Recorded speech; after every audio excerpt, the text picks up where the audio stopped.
It's definitely a lot longer than wide, but I'm not sure the comparison. It's like the same shape as Florida, but smaller.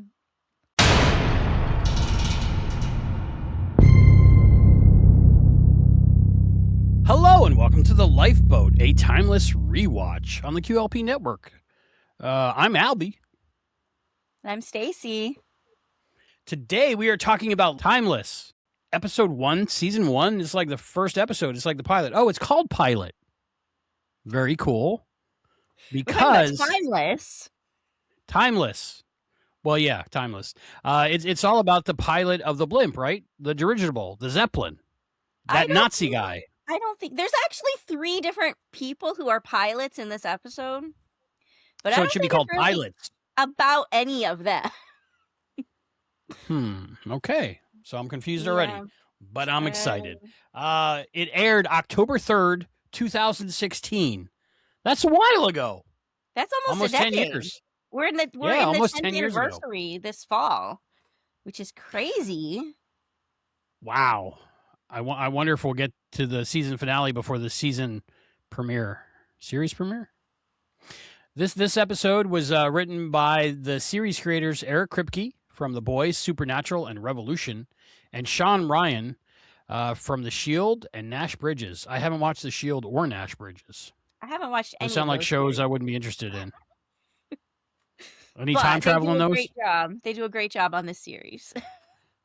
The Boys, I watched some of that. Supernatural, I tried to watch it, but there's no hot chick as far as I know. Revolution, what's that about? American Revolution? I'm honestly not sure. I see it come up a lot in credits for people. Okay. But I don't know what it is. I've never watched it. Probably one of those Canadian shows. Yeah. This was filmed in Vancouver. Oh, okay. The season 1 of Timeless was. And then was season 2 filmed somewhere else? Season 2 was filmed in LA. Nice. After they were canceled and then uncanceled, they relocated. Spoilers. So if you haven't seen this episode, go watch it. Keep this playing in the background, but on mute. Because we're definitely going to be full. We're going to spoil it, right? Mode. Okay. That's what we do here on the Lifeboat. We're assuming you watched it. Now, this is weird for me, Stacie, because normally I'm the expert on whatever show I'm reviewing and somebody else is joining me. But I've only seen the show once, and it was 10 years ago. So I have echoes of memories, and I know I really loved it. But I don't know everything about it. But so for this one, I remember everything myself. Really? So you're not the expert either? I mean, I feel like I got a better handle than you do so far. Who plays Wyatt? Gathering. So yeah, we should probably talk about the show a little bit, right? I know, but I'm asking you to see how much you know about the show. What are you asking me? Who plays Wyatt? Who plays Wyatt? Matt Lantner. You know more than I do. I know Abigail Spencer. That's all I know. Because then money Google image searches for Abigail Spencer. I still do. 10 years later. Okay. So, right. Yeah, let's talk about this. Yeah, so Timeless aired for 27 episodes. 28 if you count the Christmas special as 2. They released it as parts 1 and part 2, but it aired together.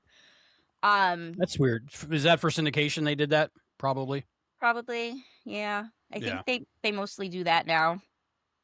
So this series has an ending. They're not going to leave us hanging. I like it. Well, they tried. They tried really hard to leave us hanging. A little bit. So here's the history of the show. Okay. I'll try and be brief. It aired for season 1. That was brief. Okay. It aired on NBC in 2016. It was on TV. 2017. It was canceled. 1 season, NBC canceled it. Damn it. All done. They canceled it. Officially I remember being very sad. The fan campaign, the Clock Blockers, did an online campaign, #SaveTimeless, and it worked. And it was uncanceled. They changed history, uncanceled the show. NBC brought it back for season 2. Which is 10 more episodes, I think? 10 more episodes for season. So we had 16, then we had 10. And then it ended. And the Clock Blockers, which I was a very, very big part of this movement at the time. My whole life revolved around #SaveTimeless for about 6 months. Literally all I did was #SaveTimeless all day long, literally all day. My family hated me. I might have reposted that kind of stuff a little bit back then. We started right away, right? Because we already knew it had been canceled once. It's in danger. It ended in a place where the entire fandom was like, no, it cannot end like that. We have It's to like fix Alf is this. surrounded by guys with guns, right? We had to fix this thing that just happened because it's a time travel show. We can fix it. We can fix that horrible thing that just happened in that season finale if we're given a chance to keep going. But if it ends there, everybody was going to be upset about it. Literally, the entire fandom was like, no. I don't remember what it was, so I'm excited to see it again. I won't ruin it for you then. Okay. So then started the hashtag Save Timeless before they even announced a cancellation, right? Hashtag renewed Timeless and then hashtag Save Timeless. NBC says we're going to make a decision soon. And this is when soon became a dirty word. The Clockblocker community, that's Timeless fandom, sees the word soon as a very dirty word because they did not come back with an answer soon. They had every intentions on canceling the series, but they didn't want what that was going to do. So they just let the fandom keep hashtagging and keep tweeting and doing all the things that we were doing. Which was a lot of things. There was a GoFundMe campaign. Oh, wow. That raised $23,000. Here's money. Film it for us. $23,000 was raised. $23K. Not bad. Where did that money go? In 2 weeks, through the GoFundMe. It went to hiring a helicopter. That's what the word is officially, by the way. I will never say the other word. I won't say it. Even in podcasts not related to this one, whenever there's a helicopter, I say that, and Dave looks at me like, what are you doing right now? It was like, you kind have of like to... when I say responsibility. I was like, you just got to know. It's a thing. It's a thing because it's what the it's what the Clockblocker community called that thing that flies. Because of this, because of the GoFundMe. Hired a helicopter to fly a banner over San Diego Comic-Con. And I won't tell you what it said because it's spoilery to the thing that you said you forgot. Okay. But it was like, hey, let's fix that thing that we broke, right? You broke it, let's fix it. They're kind of preaching to the choir, flying it over a bunch of nerds, right? It was to get attention. They wanted to get the attention of like the networks. So I guess where else would you fly over? You got a lot of press there. That's a good idea. So it must have worked. So they did that. On July 21st, 2018 is when that happened. Also, there was campaigns like sending vintage postcards to NBC as well as other networks trying to shop, sending paper clips to the studios, which comes from this episode we're talking about today, when they need to break out of jail. So part of the campaign was sending paper clips, because you can use a paper clip to pick a lock. So okay, but not hairpins or underwires. It was paper clips. Okay. Because, people could just order packs of paper clips off Amazon and have them shipped to the studios cheaply, It was something that was readily available and cheap. So, like, I was part of something like that? Every network was getting, hundreds of boxes of paper clips in the mail. And I'm sure they appreciated it to some extent because it was something they could actually use, right, for a little while. Yeah, that makes sense. It's not wasteful. And then at some point, the show got canceled.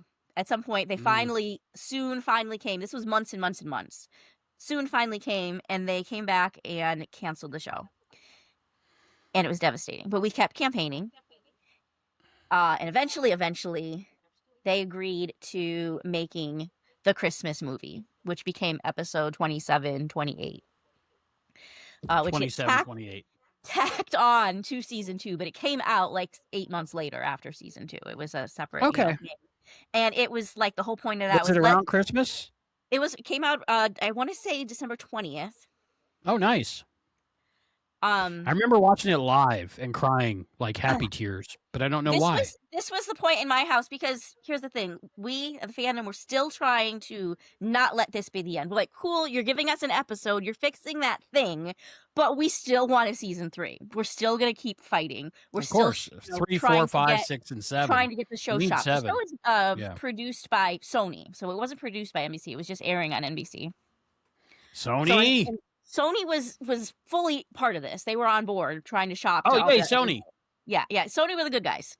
I always buy Sony products because I think they sound good and look good. And then at some point, the more money was raised, and the extra money that was still left over from the other thing, there was a billboard in Times Square purchased for November 28th, 2018.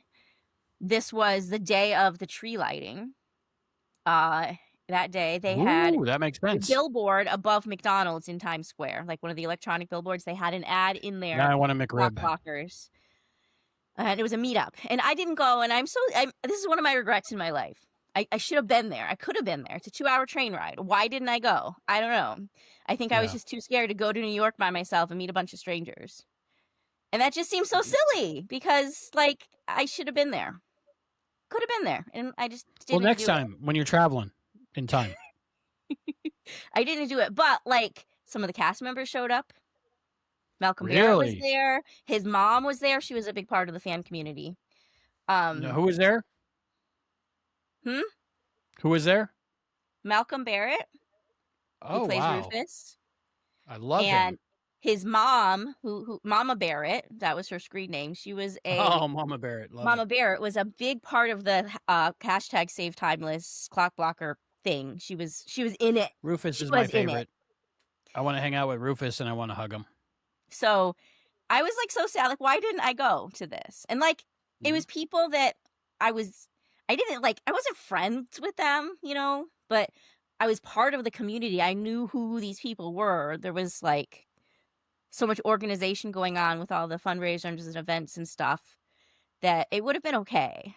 And I was just too scared to do it. Do the things. Do the things. So, yeah, but you showed up to New Hampshire. I did. That was good. I did a better job getting in with the Quantum Leap fandom.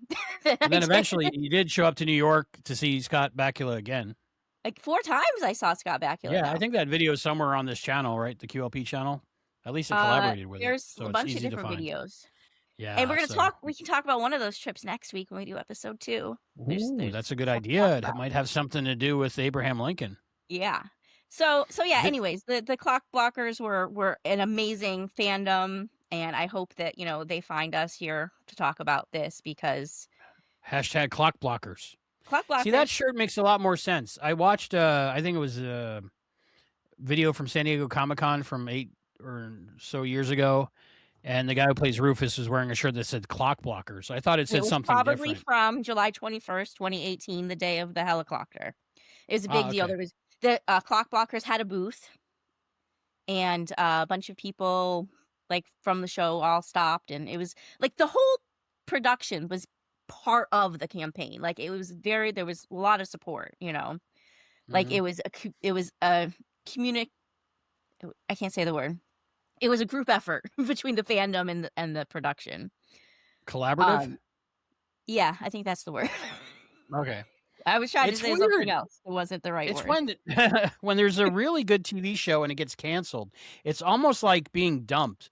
Like you're really into this relationship and then like they're just like, you know what, we're not going to do this anymore. And you're like, but what? And because it's such a good show. Like I don't care if like a bad show gets canceled, but when good shows get canceled, it just sucks. And especially when they leave you hanging. I think that was one of the reasons I look back on this fondly is because they didn't leave us hanging. Thanks to people like you and the clock blockers that got us that final movie. They fixed it, sort of. They fixed the thing from 210. They fixed that. I remember the last 10 seconds of the Christmas movie, but that was just to leave it open for a possible continuation. So, right? okay, so then the Christmas movie. So here's what happened. The Christmas movie wrapped things up. It's fixed that thing, but it kind of did a different thing that split the fandom in half. Half the fandom was really pissed about the way the Christmas movie went and the thing that happened in the Christmas movie. I don't remember what it was. And was it the beard? That broke the fandom. And it was the beard. This amazing fandom that had happened just kind of dissolved because one Wyatt had a beard, the other one didn't, and they weren't going for it. They were like, nope, that's the line in the sand. That's not quite. It was a little more. I might have got that wrong. Than that. It was because of shipping wars. It was because of shipping wars. So I have to ask you: are you team? What if I answer this wrong? Are you team Wyatt or team Garci? You're gonna have to explain those to me. Wyatt, I got Lucy. Oh, Lucy and Wyatt. Yeah, definitely Lucy and Wyatt. What's the other one? Lucy and Garcia. So it's Garcia. Oh, okay. Yeah, Lucy and Wyatt. So that was the thing that divided the fandom. What side were you on? I was happy with where the relationships landed. Okay. You know, I don't really get involved in shipping wars. Like, I might root for something, but I'm not like trying to influence the writers. Like, it was so bad that people are like, it became a toxic fandom, and I mean, we know all about that from more modern times and more recent shows that we've been around. Very much. But it became toxic because of the shipping wars, because the people that were on the other side of this that didn't happen were literally like sending threatening tweets to the creators because they didn't do the thing they wanted them to do. It got really toxic. That's insane. It got really bad. And like I said, the fandom split. And so I was happy with where the relationships ended up, but I wasn't happy with the thing they did in the Christmas movie. I wish they hadn't done that. Well, like I said, my memories we'll get there eventually to talk about the details. So I'm excited to go through this, and maybe I'll change my opinion. But looking back, I think I like Wyatt with Lucy. I like Lucy with Wyatt. We never get Amy back, right? Well, that feels like a spoiler. Okay, don't tell me. Don't tell me. So the episode we're talking about, like I said, episode 1, the pilot.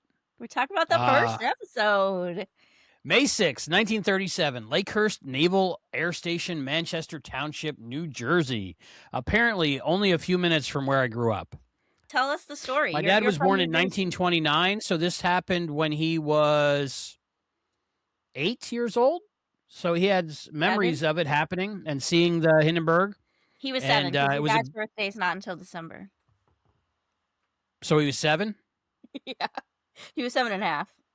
Well, yeah, but it was all old-timey back then, so he already was on his second full-time job, you know? I think he did see the Hindenburg between his 2 jobs. He was a paper boy and an egg candler. He would hold eggs up to candles to see if they were fertilized or not. Okay. Like, yeah, because back then when you were 4, you were working in the factory. So he had to support his family. He was 7. But he told me many times about seeing the Hindenburg. He wasn't there when it exploded or caught on fire. But, like, it was a big deal in New Jersey at the time. Everybody kind of was outside watching it fly over or something. Right, because I think just the fact that it was, like, in town was a big deal, right? Before it became a disaster. And the thing is, it was thunder and lightning that day, so they couldn't land. They landed, like, hours and hours and hours after they were scheduled to land because they couldn't land during the thunderstorm. So they just flew around the coast and, like, was just kind of like going in circles, so it got around. So maybe that's why everybody was able to see it. Yeah, right, because that wasn't like part of the deal. That wasn't supposed to happen, but like it didn't have a choice because they couldn't land, so they just kind of did some. Because you would think if they're coming over from Europe, they wouldn't just like stroll around the countryside so everybody could see them. They were just like kind of. But they did. Okay. And it was. I think I read that it was like they were just trying to give a good experience to the passengers, Oh, yeah, like sightseeing or something. Like we saw in the beginning of this episode, we see the family looking out the window in awe. They're just like so excited for this, They got New Jersey right. There's so many trees there. People think it's like all nuclear power plants and sewage systems, but it's just all woods and trees mostly. At least it was when I was like a young kid. There's a lot of trees up north. New Jersey's not that far from where I live. A couple hours. Depending on what part of New Jersey. But it's. We were driving in Monmouth County because that's where I was from originally when we went back to visit. But I noticed it was a very small state. It's a lot bigger than the state I live in. To us, it's a fairly big state. Oh, okay. But it's long. I mean, it's not huge, but it's bigger than most of them. Because I was going sideways through it. I was going west to east. Yeah. So it's like I was explaining to Serenity, oh, this is where I am, that's where I, and this where I, and that's where I, and in 30 minutes we had crossed the whole state. I was like, this is insane. Because Florida's a day and a half to get out of. It's definitely a lot longer than wide, but I'm not sure the comparison. It's like the same shape as Florida, but smaller. Much smaller, yeah. But still like bigger, a lot bigger than Connecticut, which is where I am. Right. Connecticut. So I've heard of it. That's in both New of your England, right? New England, yes, New England. Got it. So See? both of your parents are from New Jersey? Yeah, my dad was originally from Farmingdale, I believe, and my mother's from Belleville. So that's right in those areas. Yeah, and my mom said she remembers seeing it, and she was only 1, but she remembers like memories from her crib and different things. She didn't get her first job until she was 4, you know. Mm. Yeah, I think she worked as a telephone operator or something. You watch the Little Rascals now and you think, oh, that's funny, kids doing adult things, but that's what they did back then. So it's weird. Me, I didn't have to get a job until I was 16. So your family was not far from where this happened in New Jersey. Not at all. My family was actually very close to where the Hindenburg had taken off from. Where is that? So they took off from Frankfurt, Germany, and my family was in Schweinfurt, Germany, which is less than 100 miles from there. You're German? Yeah, my mom's family is German. Okay. She was born in Schweinfurt. My grandma wasn't actually born yet at this time. She was born in 39. So your grandparents are the age pretty much of my parents. Yeah, we got a whole generation between us somehow. So they got an early start. My parents got a late start. Right. My great aunt was born in 37, but I don't know her birthday offhand. I don't know if she was born yet or not. She was either a newborn or in the oven at this point. And yeah, not far from it. So that's where my family history is. A little bit of a connection for both of us. I was told the stories from my parents where they could smell smoke, but they couldn't really see the smoke. But they had heard about it on the radio because back then, I don't think there was television, so they just heard the news on the radio. It was on the radio. But they were listening to that was like dominating the news all day before it exploded, like just that it was in town or something. Herb Morrison. Oh, the humanity! Giving his recount of this day.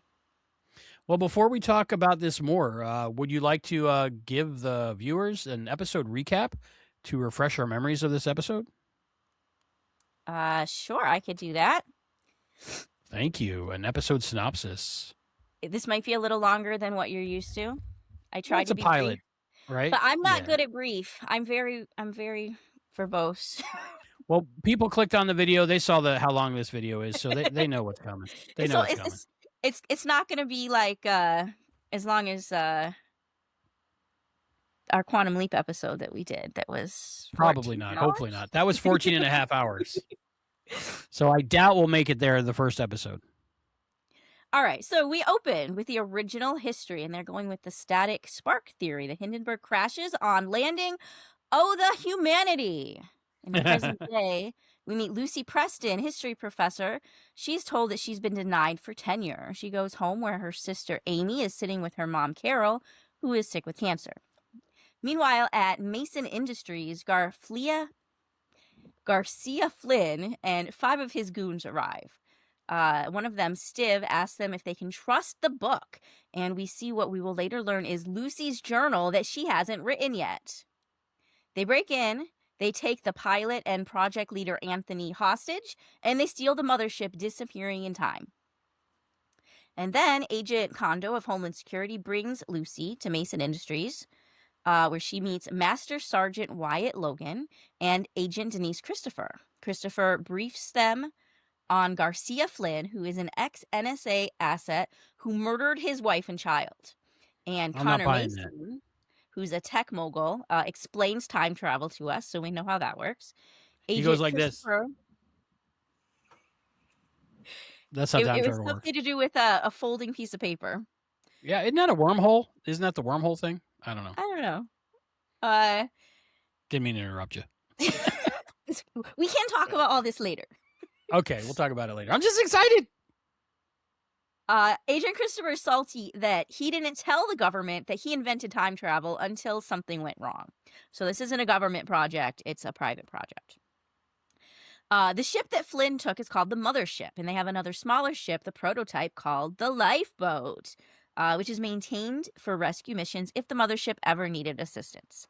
And the Lifeboat can track when the Mothership is, but not where. And this is where Lucy comes into play with her historian expertise, because she knows the date May 6, 1937, means that Flynn is going to the Hindenburg Disaster. Lucy and Wyatt are now tasked to take the lifeboat back to 1937 to stop Flynn and retrieve the Mothership. The third seat will be filled with Rufus Carlin, who works as a programmer for Mason Industries, and he knows how to fly it. Sort of, he says. Rufus is skeptical about going. He says there's no place in American history that is great for a black man. But Mason alludes that there is some super secret reason that Rufus has to be the one to go. And then Lucy objects to all the clothes that she's given to wear. She says they aren't period specific. They didn't have this fabric yet. She's wearing an underwire bra, which did not exist in 1937. And Wyatt won't stop calling her ma'am. So she's kind of not on board with all of this already. They time traveled in 1937. They begin searching for Flynn. Rufus explains the rules that they can't go anywhere that they've already been and could run into themselves. So no do-overs. Whatever happens today sticks. It's going to be the new history. So they need to be really careful. They go to a bar, ask around for Flynn. Rufus is segregated and has to wait outside, so that sucks for him. And then we have a famous fictional journalist, Kate Drummond, and she draws Wyatt's attention, which we'll find out why later. But she knows where Flynn is. He was hired to work the ground crew at the landing, which is very convenient. They know where to go now. So, and then Lucy tells us that Kate's supposed to die in the crash today. It's her death day. So that's no fun. Lucy tells Rosendahl, who's in charge of the ground flu, that Flynn is an escaped patient from General Hospital who has the Spanish flu, and they must find him. So everybody goes looking for him. Guys, we don't want to spread the Spanish flu. The Hindenburg makes its final approach. Wyatt decides to go off mission and try to save Kate, pulling her away from where she's taking photos, and is destined to die. And the airship lands without any issues. Flynn and his men have saved the Hindenburg. So dun, dun, dun. It's very confusing. Wyatt takes out one of Flynn's guys. He just kills him on the spot. But he has a bomb detonator on him. Lucy realizes the only reason they saved the Hindenburg on landing is so that they could blow it up on its next departure the following morning, because on board are supposed to be John D. Rockefeller Jr., who helps build the UN, Omar Bradley, who is crucial to planning D-Day, and Igor Sikorsky, who invents the helicopter. They're all on their way to King George's coronation, which is where everybody everybody that's getting on is headed to. Is that the same King George from Hamilton, or is it like King George the 13th? Hamilton would have been much earlier than 1937. Yeah, I think so too. This is Queen Elizabeth's father. Oh, okay. I think. Or her uncle. I don't know her. One of them. Okay, anyways. Keep up. Before they could do anything to stop the bomb, the trio's arrested because an anonymous tip led the police right to them where they're hanging out with a dead body. So they're arrested.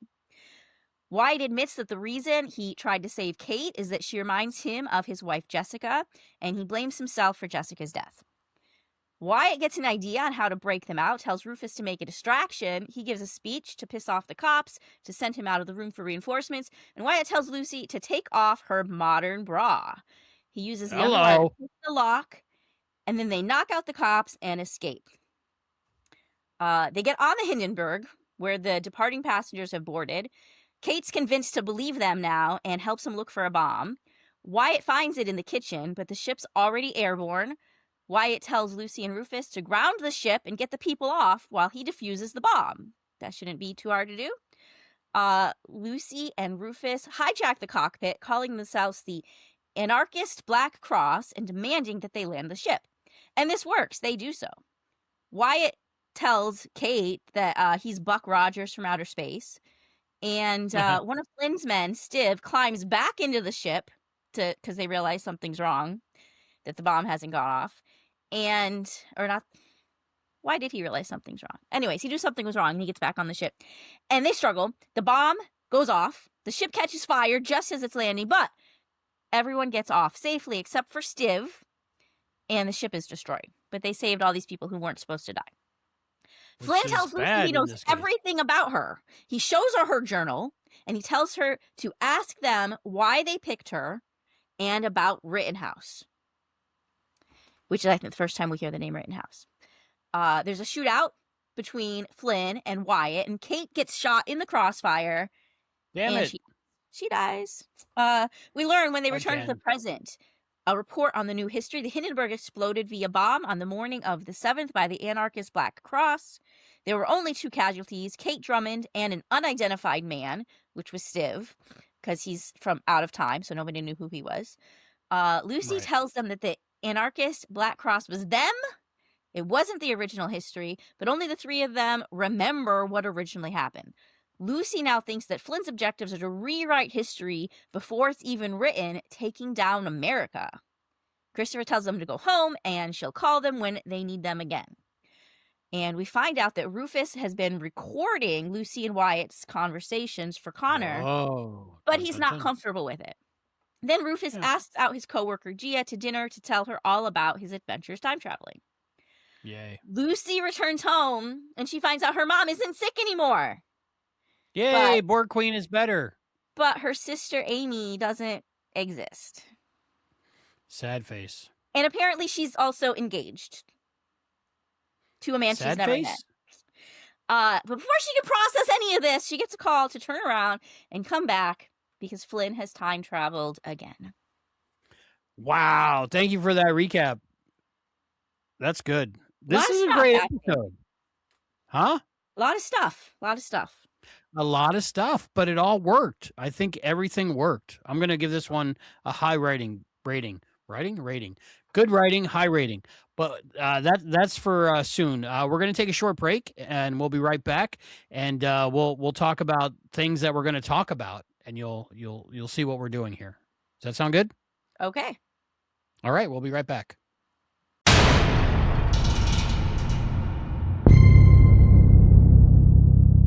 And we're back. Welcome back to Lifeboat, a timeless rewatch with Albie and Stacie. How you doing, Stacie?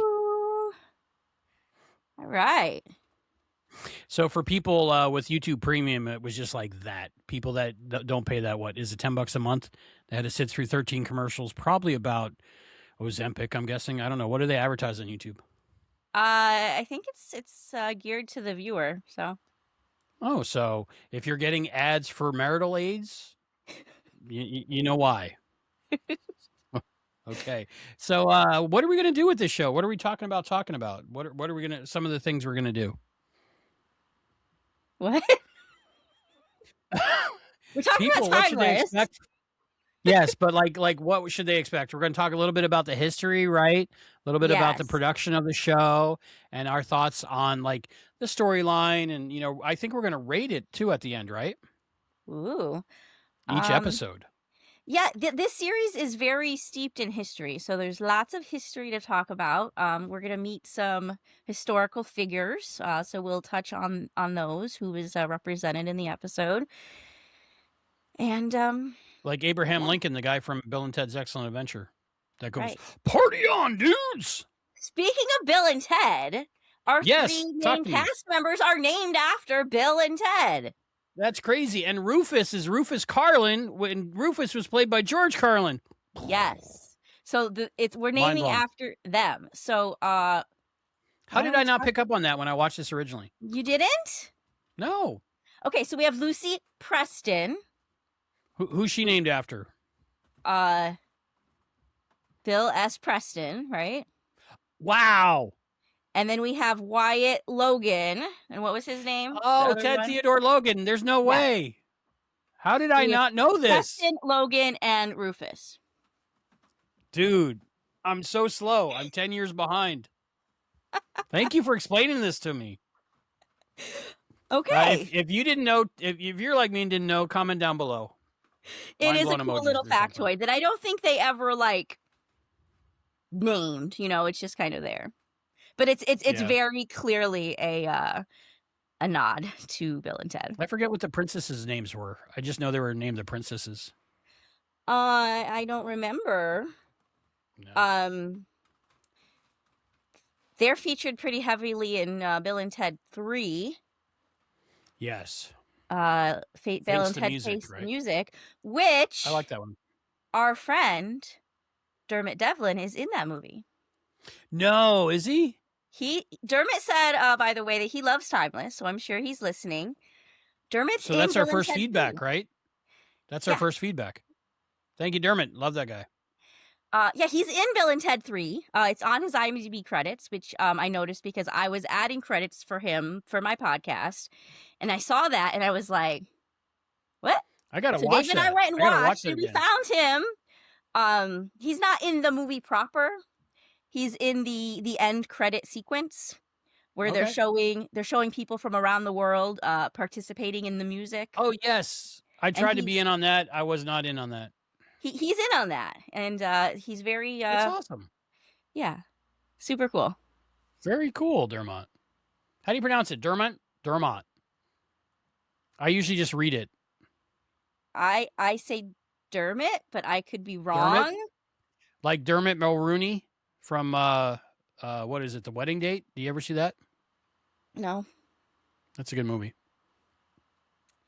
So yeah, so those are our three main characters. Who are they played by?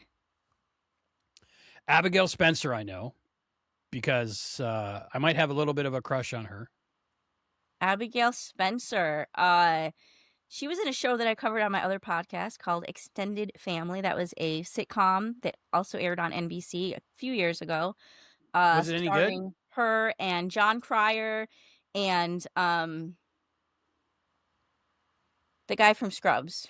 Oh, yeah. Are you going to watch the Scrubs reboot? That comes out in like a week, right? I'm not a fan of that. David, what? Watch it. Really? I watched every episode. I watched it a little bit when it was on, but the musical is my favorite one. Did you watch that episode? Maybe. I don't know. Worth watching. They sing about poo. Okay. so she went back after the breakup. She went back to NBC for a little bit. I don't know if I trust them again. Yeah. So that show only lasted one season. It was a sitcom. It was canceled. They did it to her again. Yeah. It was so wrong. A cute show as far as sitcoms go. Does it have an ending or does it leave us hanging? No, it's just, yeah. I mean, it's a sitcom, so it doesn't really have like too much of a continuing plot, but. So at the end, they don't go, we should go for coffee. And then the other guy asks where. No, doesn't happen that way. No.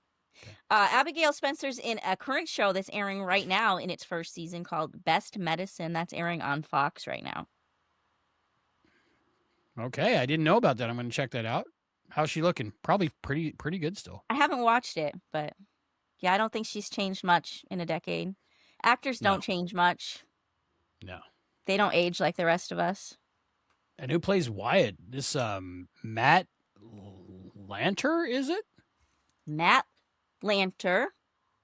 Yes. Kind of lantern without the N. So he's a light.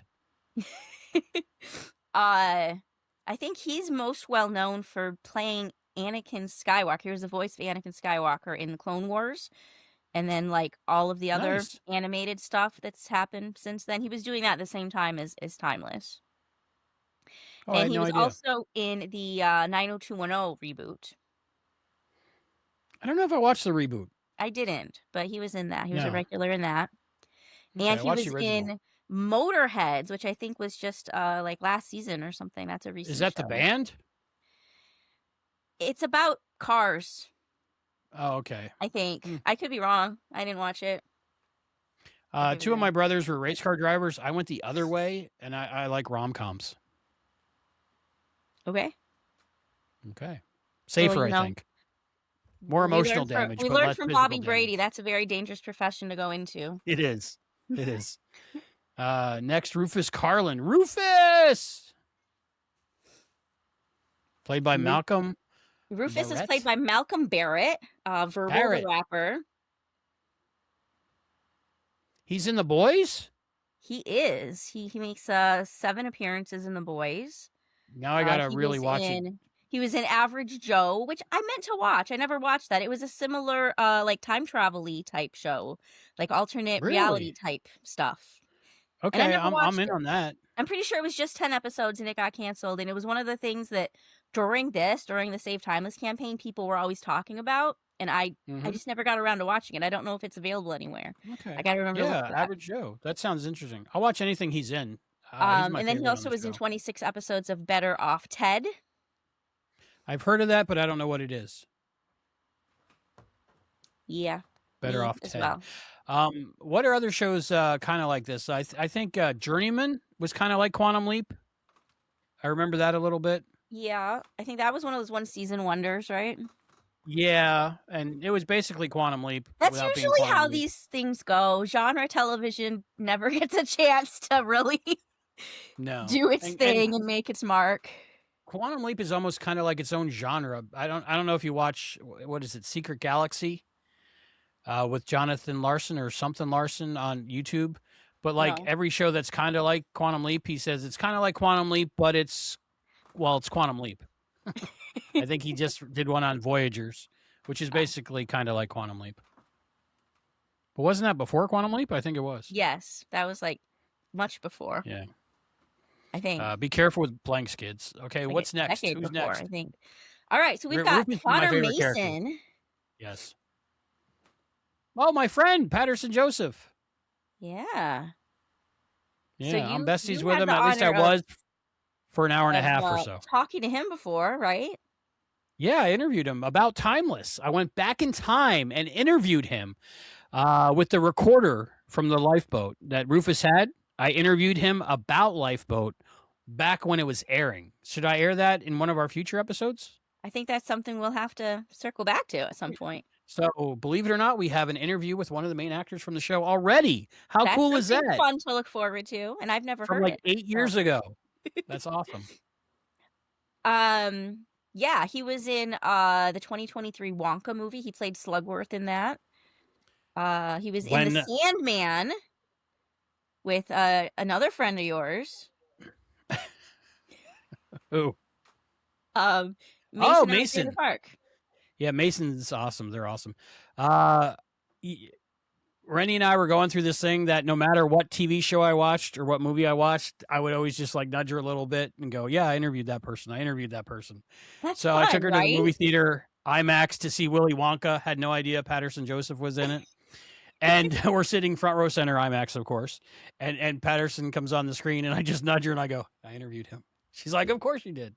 That's so cool. I mean, yeah. I'm at the point where nice. in my other podcast, we've interviewed a lot of people now at this point. Yeah. Hundreds between the two of us. Not, sure. We get a lot of like the smaller, the under 5 people. Those are the best though. Those are the best. They have the best stories. Yes, but they're people who aren't necessarily famous yet, right? And then we see them doing other things. Mm-hmm. And it's like you're rooting for them and it's like I know them and it's so cool.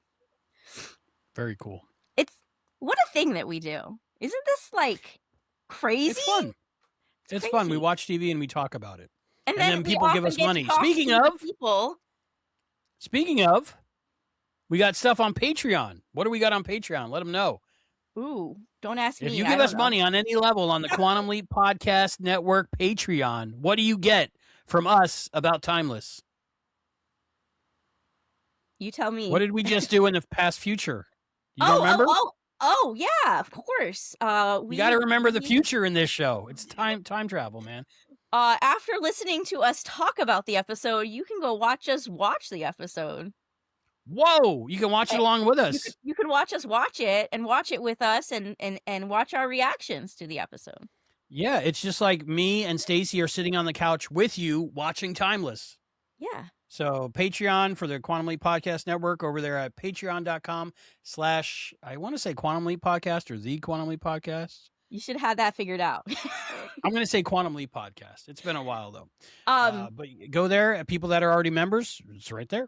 There you go. So that's a great thing to subscribe to if you want to see more of us. Because why wouldn't you? Yeah, and if you send enough money, maybe you can come join us and watch with us. Absolutely. There's always the Q level continuum. I could make people omnipotent. No, omnipotent. Well, I probably make a lot of people impotent, but I can make people omnipotent also on this, like I do on Trek Exploration. Yeah. So Message send your money and ask me how. Send it all. Yeah, and get in the credits of the show, and we'll, you help us out, and we'll help you out. Is that how that works? Yeah. Connor Mason, Patterson Joseph. Okay, we did that one. Denise did that one. Christopher. Agent Denise Christopher. Sakina Jaffrey plays her. Goosebumps. She was in Billions. Goosebumps, Billions. I never saw Billions. She's in a movie called The Hating Game that Lucy Hale is in. That's, of course, one of the Pretty Little Liars. Mm-hmm. I like to bring up Pretty Little Liars connections because that links us back to our friend the woman who calls you Susie. Well, it's all our mutual friend. Spiderweb. Gotta love Deborah. She can call me anything she wants. Exactly. She can call me Susie. Whatever. I'm happy. I'll go by Susie. Pretty Little Lattes. Just saying. Pretty Little Lattes. I got Pretty Little Liars right here. Oh, cool. Great show. You got a nice setup. I didn't get my setup set up yet. I feel bad. Hopefully I'll fix it in post. Let's see. Then we have Gia. Gia is played by Claudia Dumit. So Sakina Jaffrey. What character is that? Denise. Sorry. Who's Denise yet? I don't remember. She's the head agent, the secret. Oh, I love her. She's wearing the I'm FBI, but I'm wearing fashionable clothing lady. Wait, what are they? I want to say FBI. That's not before they were bad. Hang on. When they were the good guys. Give me a second. What are they? Homeland Security. They're Homeland Security.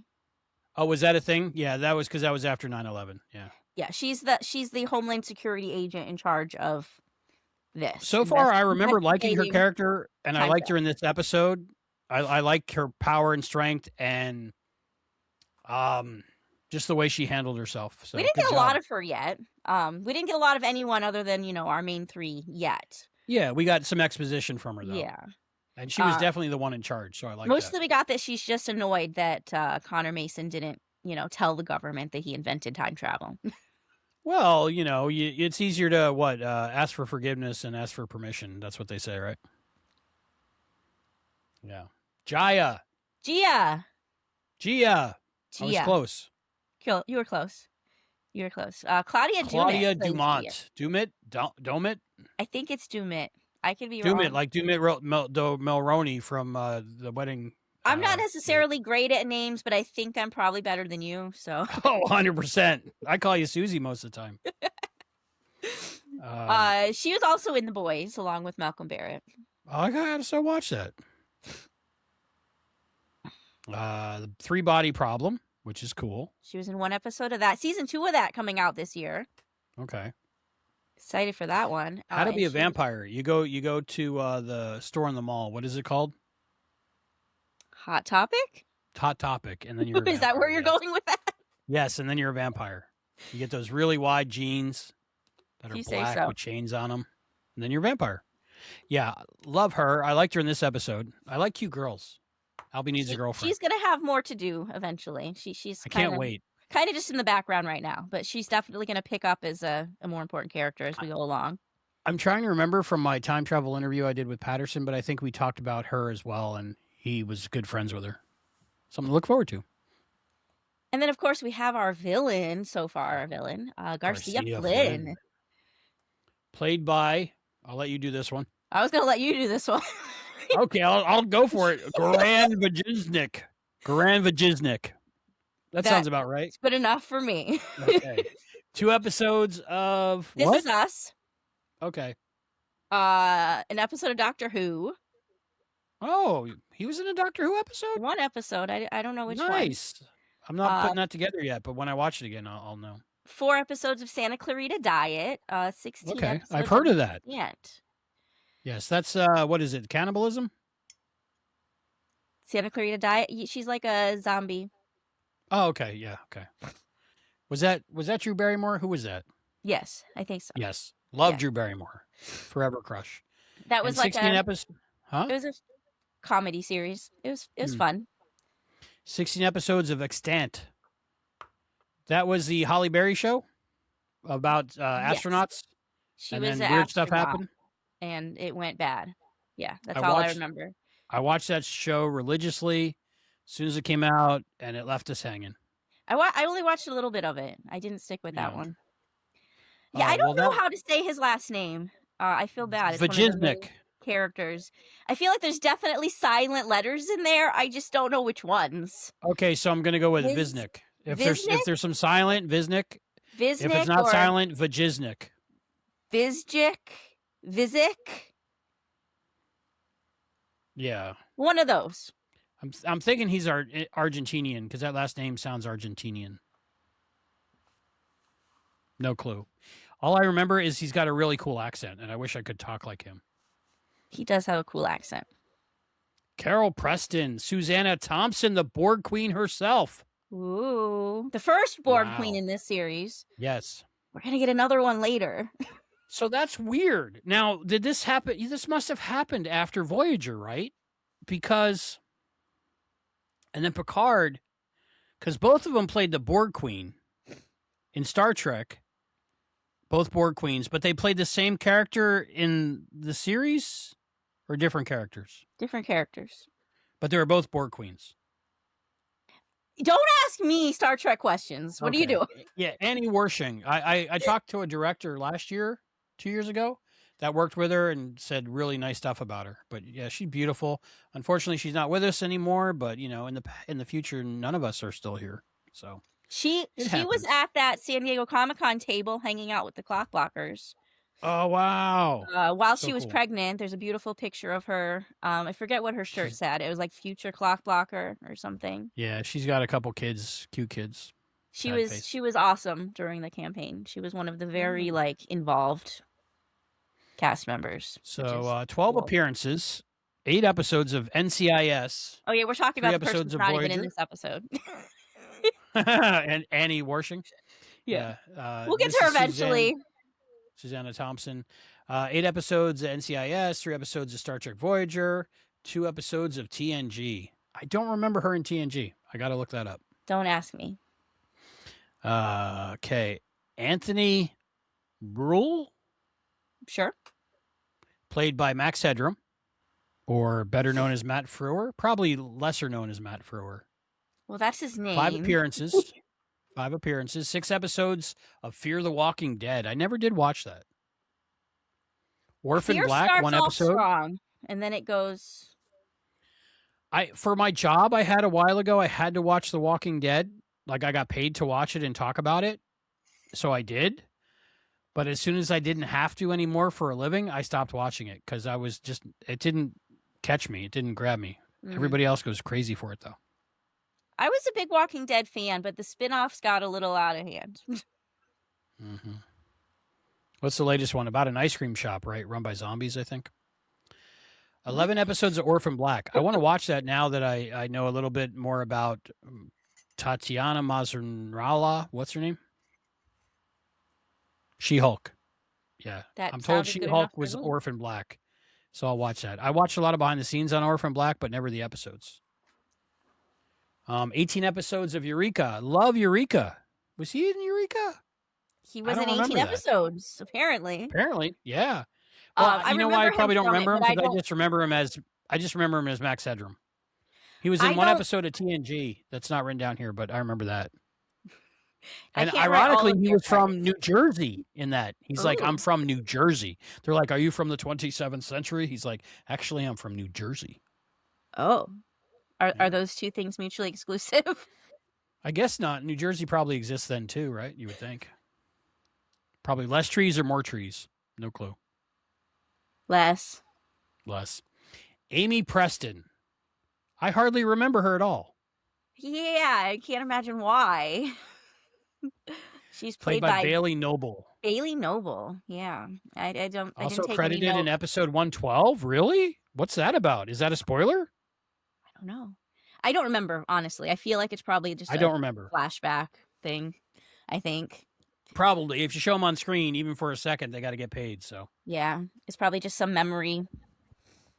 well, that's the end of our list. But let's start talking about Amy Preston, because that was something in this episode that really, I think, originally back when I first watched it, really got me. I was like, oh, they're not playing. And it reminded me of something that Joss Whedon liked to do with his series, which was have a regular cast member die in the first episode. But like every time he tried to do it, the network was against it and didn't want to do it and all that stuff. But in this show, they did it. They pulled the trigger. Well, She unexisted. She didn't die. She just never was born in the first place. That's crazy. But it's time travel, so maybe she can get her back. Yeah, season 3, right? Yeah. It's possible. Lucy wears a locket around her neck with a picture of her and Amy in it, which we're going to talk about more in episode 2. And we talk about that a little bit in the watch along, right? So I have my locket. I don't have a picture of my sister in it. I have a picture of me. I just assumed I was in your locket. It's a picture of me. This was my grandmother. Me and you. Picture of me. Oh, when I was in high school. This is my grandmother. Keep your favorite podcaster in there? This was my grandmother's locket. And she was alive back in 37, right? She was born in 39, my grandma. She wasn't born yet. Oh, so wow. That's crazy that my mom is older than your grandma. Yes, that is crazy. I remember one of the very first times I ever messaged you was that, because you had said it in one of the Quantum Leap after shows the year your mom was born, and I went, wait, what? That doesn't make any sense to my brain. I can't make heads or tails of this. And I remember asking you, I was like, how old are you? Because my brain's broken right now. It makes people think I'm older than I am, because I was like, my mom was born in the 1900s, and they're like, what? But she just had me when she was in her 40s. That's what happens. Yeah, so this was my grandma's. It was one of the pieces of jewelry I got from her. What was your grandma's name? Susie, Helga. also? Helga. That's German, a cool name. remember? My grandma on my father's side was named Hilda. So there's a lot of Helgas and Heldas back then. What were we talking about? We were talking about Timeless, Season 1, Episode 1, Pilot. Pilot! Yeah, so this is about the pilot of the I don't think we've actually gotten around to it. How do you feel about this episode? Other than, it's great. I have to say, when I first watched it way back then, I knew for a fact I had to watch this whole series, and I was all in. The writing is outstanding. The setup is great. The ideas are great. What they actually did was amazing. Again, with the unexistence of the sister and the whole journal that was hers that she hadn't seen yet or hadn't made yet. I was like, that's like, but she's like, it's my handwriting. I recognize it. That's crazy. Nothing about the episode bumped me. I love the casting. I love the characters. I love the music. I love the storyline. The special effects were great. And I could not take my eyes off of Abigail Spencer. What about you? As far as pilots go, I think they did an amazing job. Right? Yeah, they like I said, it's hard because they can't really give us a lot on all these characters, but they gave us enough that we're interested in learning more about these people. And as far as the history part of it goes, I feel like they did a really impressive job for a TV show with putting on a spectacular scene. They did the same scene twice, but it was grandiose, right? It was a lot. That opening scene, the opening scene of this episode, which is the opening scene of the series, is just wow, I'm watching history. I watch that opening scene often because on the Blu-rays, which I'll show off later, on the Blu-rays, for some reason, it doesn't pick up where you left off. So if I paused it for too long, it started the episode over again. I had to fast forward to where I left off. But yeah, it was kind of for me, it's when you think time travel show or something, one of your first time travel thoughts is maybe Titanic. So they were probably Titanic, but not as much. Something different, because everybody does Titanic. I feel like Titanic was in the promo somewhere. Ooh. Not if they ever actually planned it or not, but it was in the promotional stuff. I did watch one of the pre-release. The Titanic is on the cover. Yes, right, and JFK's on the menu, right? Yep, JFK's right there, too. We do meet JFK a couple of times, actually. I do remember that. He finds out what's going to happen to him, I think. That I do remember because Chris and me did a JFK time travel podcast a while back. Yeah. 11/22/63, an event podcast. Check that out. I should upload some of them on the Quantum Leap Podcast Network. You should. You should absolutely do that. I should. That was suggested to me. I like that. So yeah, so like the Titanic, but different. I liked in the preview. I think I just watched the NBC original preview. They unexisted the moon landing, and then we get the unexistence of the moon landing in the journal, or at least reference to the moon landing in the journal. Right. So I don't know. I'm excited to go through it again with you. I'm excited too. I loved this show so much when it was on. Like I said, I became very devoted to the Save Timeless campaign. It's never too you late. know, when the Christmas show came out, I had it playing on every TV in the house on repeat 24 hours a day, just to, try and boost the ratings. Yep, that was me with Quantum Leap, the reboot. I mean, then too, yes. Same. It was the same thing. Yeah. But we didn't have the fandom support that Timeless did, unfortunately. Mm-hmm. But it's a great show. I really love it. And we haven't actually talked about this yet, but the idea for us to talk about this came up a while ago, like 2 whole years ago. Did. I think it was during our 14-hour live stream, wasn't it? It's 2 years ago. How many? 2 years ago. Wow. Leap So day. yeah, 2024. See, I'll do stuff. You don't have to remind me every year. I'll get around to it. I mean, you were joking, but we started talking about Timeless. Where's that thing? I was showing you this at like 3:30 in the morning when we watched the entire second season of Quantum Leap Straight live. through. Live. It was something. Yes, and we had so many guests and even creators of the show were calling in. And it was, like I said, it was about 3:30 in the morning. We were almost at the end, and we were just like out of words, right? Mm-hmm. And we got 14 hours is a long anyway. time to live stream. Yeah, it is. And that's the first time we ever did anything together, by the way. Like, I think so. Yeah, other interactive. people went to sleep and went to work, and we were still podcasting. So I showed you this. They'd We were come on talking the about next morning and Timeless. say, "What are you still doing up?" Yes. So, show me your Timeless thing. What is your Timeless thing? What is that? This is a canvas that my sister made for me for Christmas one of those years when I was all into it. It's like 3D decoupage. I like it. So yeah, I was showing you this. Now, does your sister still exist? Does your sister still exist? So far. Okay, good. Unless, there Be were very more careful when you time travel. Very careful. That's why I will not time travel anymore. You got to be careful. I'm not going to lose my daughter over time travel. Not worth it. And then you made a joke. You were like, and the Timeless podcast, with Albie and Stacie coming soon. That dirty word, soon. Soon. It's and happening. 2 years it's later, happening right now. 2 years later. When will then be now? It's right now. It's right now. You don't That's have to crazy. wait. It's here. Yeah. And it's a great time to rewatch Timeless. So I suggest everybody go start a rewatch and watch along with us while we talk about the episode. Yeah, and let us know if you're digging this and you want us to keep going, because I would like to keep going.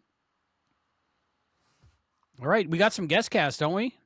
These are historical figures. Talk about the historical figures. So these are real life people who were represented in this episode. And I want to touch on like the amazing job that the casting department did on this series, because you don't like know it just watching it, but when I started researching like who's real and who's fictional, and I'm looking at pictures of these people, and I went, oh wow, they cared enough to know that to make somebody that nobody knows what they look like them, which is crazy to me that they went to that detail. So we actually have images for some of these if you want to pop them up. I'll pop it up right here. We have the Donor family. I always thought that was the Donner family, or was that the Donner Party? That's different. The Donner Party, that's something different. I think this is Donor, Doehner. Okay. Donor. At least that's how I would pronounce it. Matilda was the mother, and Herman was the father. He's not pictured here. Monster. Okay. And then their kids were Irene, Walter, and Werner, which is pronounced. So these were the people we saw on the Hindenburg. These are the people we see at the beginning, and then we see them again later, like when they're landing and they're looking out the window in awe at the scene outside. The lady with the pearls and maybe the daughters or something. Yep. So the dad isn't pictured here. He's not in the episode, but we have the mom, Matilda. She was played by Christine Gavin Bartlett. Daughter Irene was played by Yara Zeimer. Werner was played by Aidan Longworth, and Walter was played by Rowan Longworth. I'm assuming they're brothers. That makes sense. Rowan was actually in 6 episodes of Fringe. Really? I love Fringe. I'm on a Fringe rewatch in private right now. Do you watch Fringe? Yes, I watched Fringe. I loved Fringe. He was a child observer. Okay. I do remember that. Maybe that's why we both like Timeless. For me, Timeless is kind of like Quantum Leap mixed with Fringe. Okay. It's got the same feel as Fringe, but the same kind of setup as Quantum Leap, if Quantum Leap got into the 8th season. So the real life history, this family were passengers on the Hindenburg. Unfortunately, the dad, Herman, and the daughter, Irene, died. But the rest of the family survived. Sad face. Sad face, yeah. And remember the name. Irene Donor. Because that name's going to come Donor. back. I will remember that. That name's going to come back. Speaking of Donor, our Patreon is linked down below. And you can be a donor as well. You can be a donor as well and watch Timeless. Amazing. All right. So remember that name. Why do I have to remember that name? Remember Irene Donor. It's going to come back next time. Oh, I think I know why. Okay, I won't say. Because I could be wrong. I'm probably wrong. But if I have an idea, it's probably a memory. Maybe. Or maybe you're just smart and you're putting it all together with the I might be. Herb.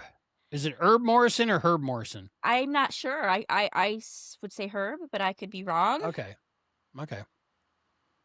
It's not Herbicore. No. Herbalife. You ever remember Herbalife Pyramid Scheme? Herb Morrison was the journalist. He was the Humanity guy. Oh, that guy, yeah. That guy.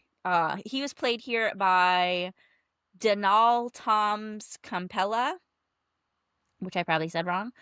And then his assistant working with him was Charles Nelson, Charles Lee Ray, who was played by Joel Cottingham, and he's the one who was physically doing the recording of the audio while it was broadcasting. And this back then, right? Wasn't standard procedure. They were just kind of playing with the technology. Is the reason that famous audio clip exists. This might be cool because the blimp's about to land. Yeah, so he was just reporting on it like normal, and it was a live broadcast. And then his buddy Charlie here was recording it just to practice this brand new technology of recording a live thing. I would say if anything about the episode bumped me, it would be the Donald Thom a cappella. I got that wrong, didn't I? Performance, because it didn't match up with the film clip. No, it wasn't close enough for you. No, for the words were the same, but the guy I remember from the film clip or the audio recording both was legit crying because he's just watching people die and burst into flames and jumping out of a blimp on fire. So the guy's crying but still reporting on it. But this guy was just like, yes, and people are dying and they're running away, flaming. And I think this one guy's head exploded from the heat exposure to the flames. It's just different. But, time travel. For me, watching that scene, at the beginning of the episode, when he's like, the humanity, I get chills. Yeah. Because I'm like, wow, they're doing it. They're doing history, Yeah. And I think I told you this story before, but when I was a kid, I didn't have a computer. My cousin's got a computer. We went over to my cousin's house. My uncle's showing off the brand new computer, right? This is 1988 or something. 88?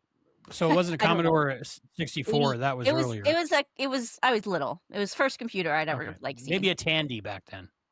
And he puts up a encyclopedia program, right?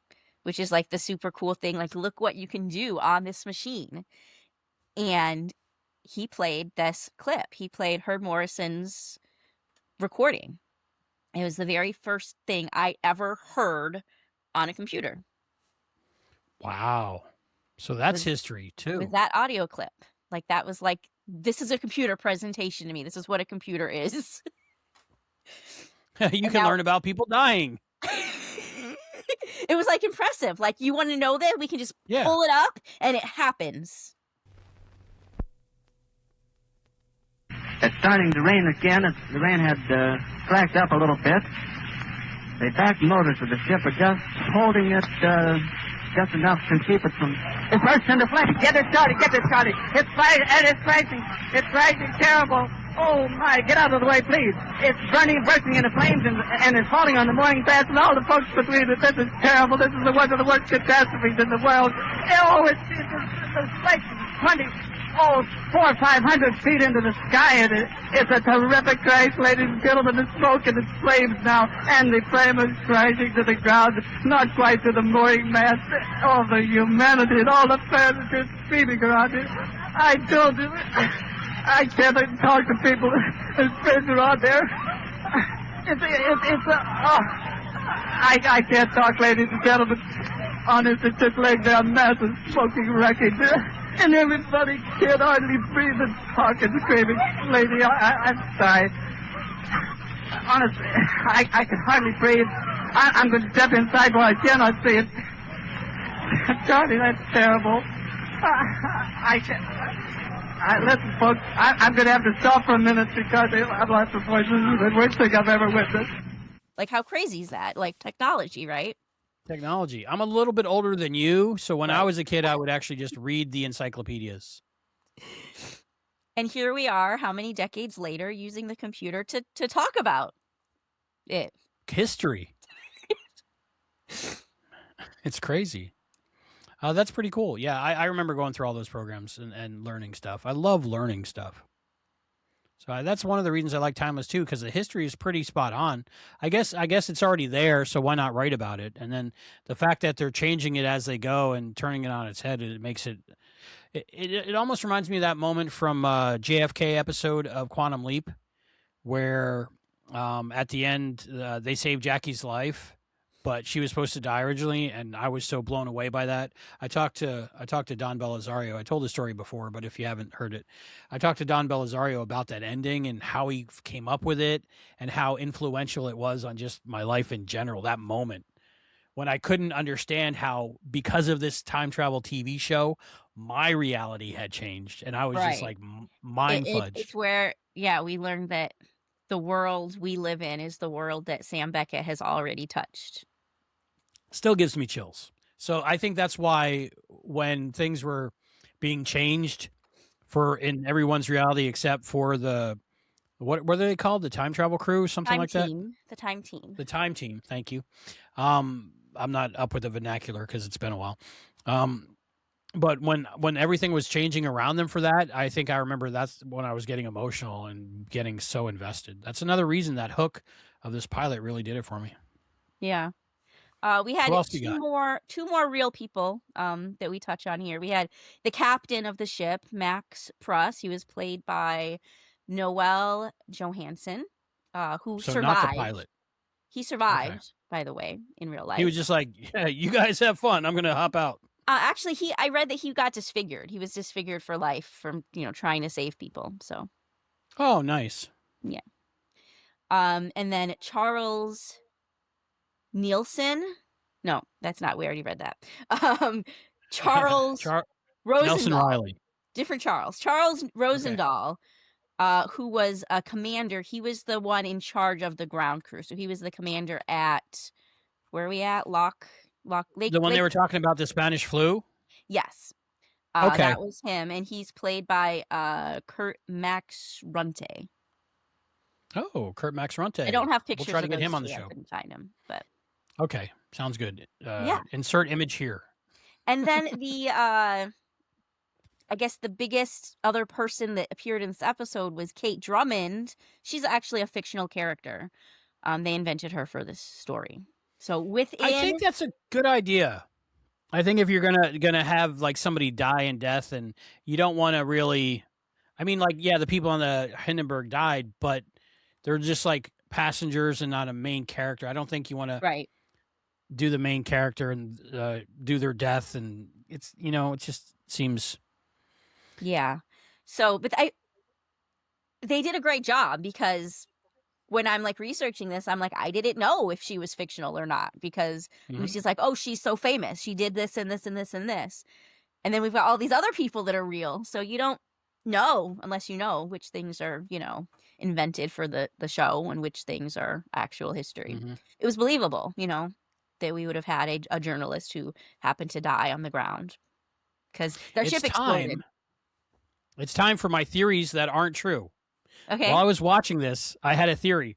What if it's Wyatt's wife that died in the past somehow was snatched out of the past and put into the further past, and she's on the team, and that's why she looks like his wife? But I know it's not true. I mean, that sounds like something they could have done. Yeah. It does get almost as complicated as that. But not okay, quite. cool. But that, that was my theory. That's not true because I think he would know his wife. Right. And he's she like, wouldn't she be able to reminds me play of it her, off at school. not like, oh my God, Right. she is It is her. her. Right. There are doppelgangers, and there's so many only combinations of people. So, but that's a theory that's not true. Did you come up with any theories that aren't true watching this? Oh gosh. Is that something your brain does? I'm sure I had them at some point, but I didn't this time around. All right. No, I didn't, because I know where it goes, so it's harder for me to do that. When I'm watching something new, that's all I do is theorize, Same. I'm like, because you gotta, when you're podcasting on it, you gotta have theories, you gotta have opinions. So it's hard to just turn your brain off and enjoy it. I tend to do that for the first viewing of anything. Yeah. But I'm still in the back of my head going, maybe, I don't know. And it's weird having seen the whole series, so I get ideas.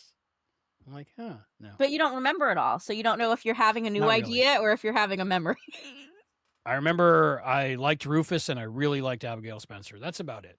I don't think I got to say Kate Drummond was played by Chantel Van Shanten. She did real well. She looked the part, and the time period. I don't know if it was just the hair and the makeup, and the costuming, but yeah, she looked legit like she was from back then. I love the bright red lipstick for some reason, and usually I don't. It's weird. I'm very picky when it comes to things like that, but it looked good on her. So what kind of time travel are they doing here? Because there's many kinds of time travel, like, Back to the Future. This seems more like they're going to parallel dimensions, I would say, when they come back. I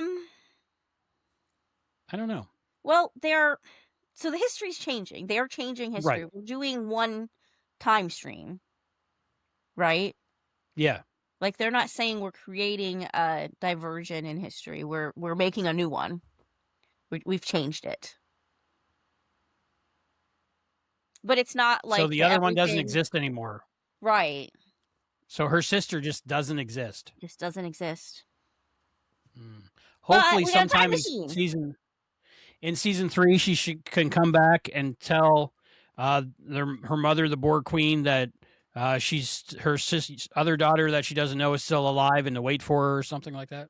Yeah, exactly. Okay. I can't wait to watch the next episode and find out why she doesn't exist. We do get some timey-wimey stuff happening in this show. There is a lot of that. Mm-hmm. They do. It does get quite complicated and convoluted eventually between all the different sects of people and organizations and sides, and then every time we change something in history, it shifts a little bit of who the players are. Because Rittenhouse, yes, we get that name dropped, and I remember the name dropped in this episode. We don't know anything about it yet, but we're told by the guy. But I remember it means something.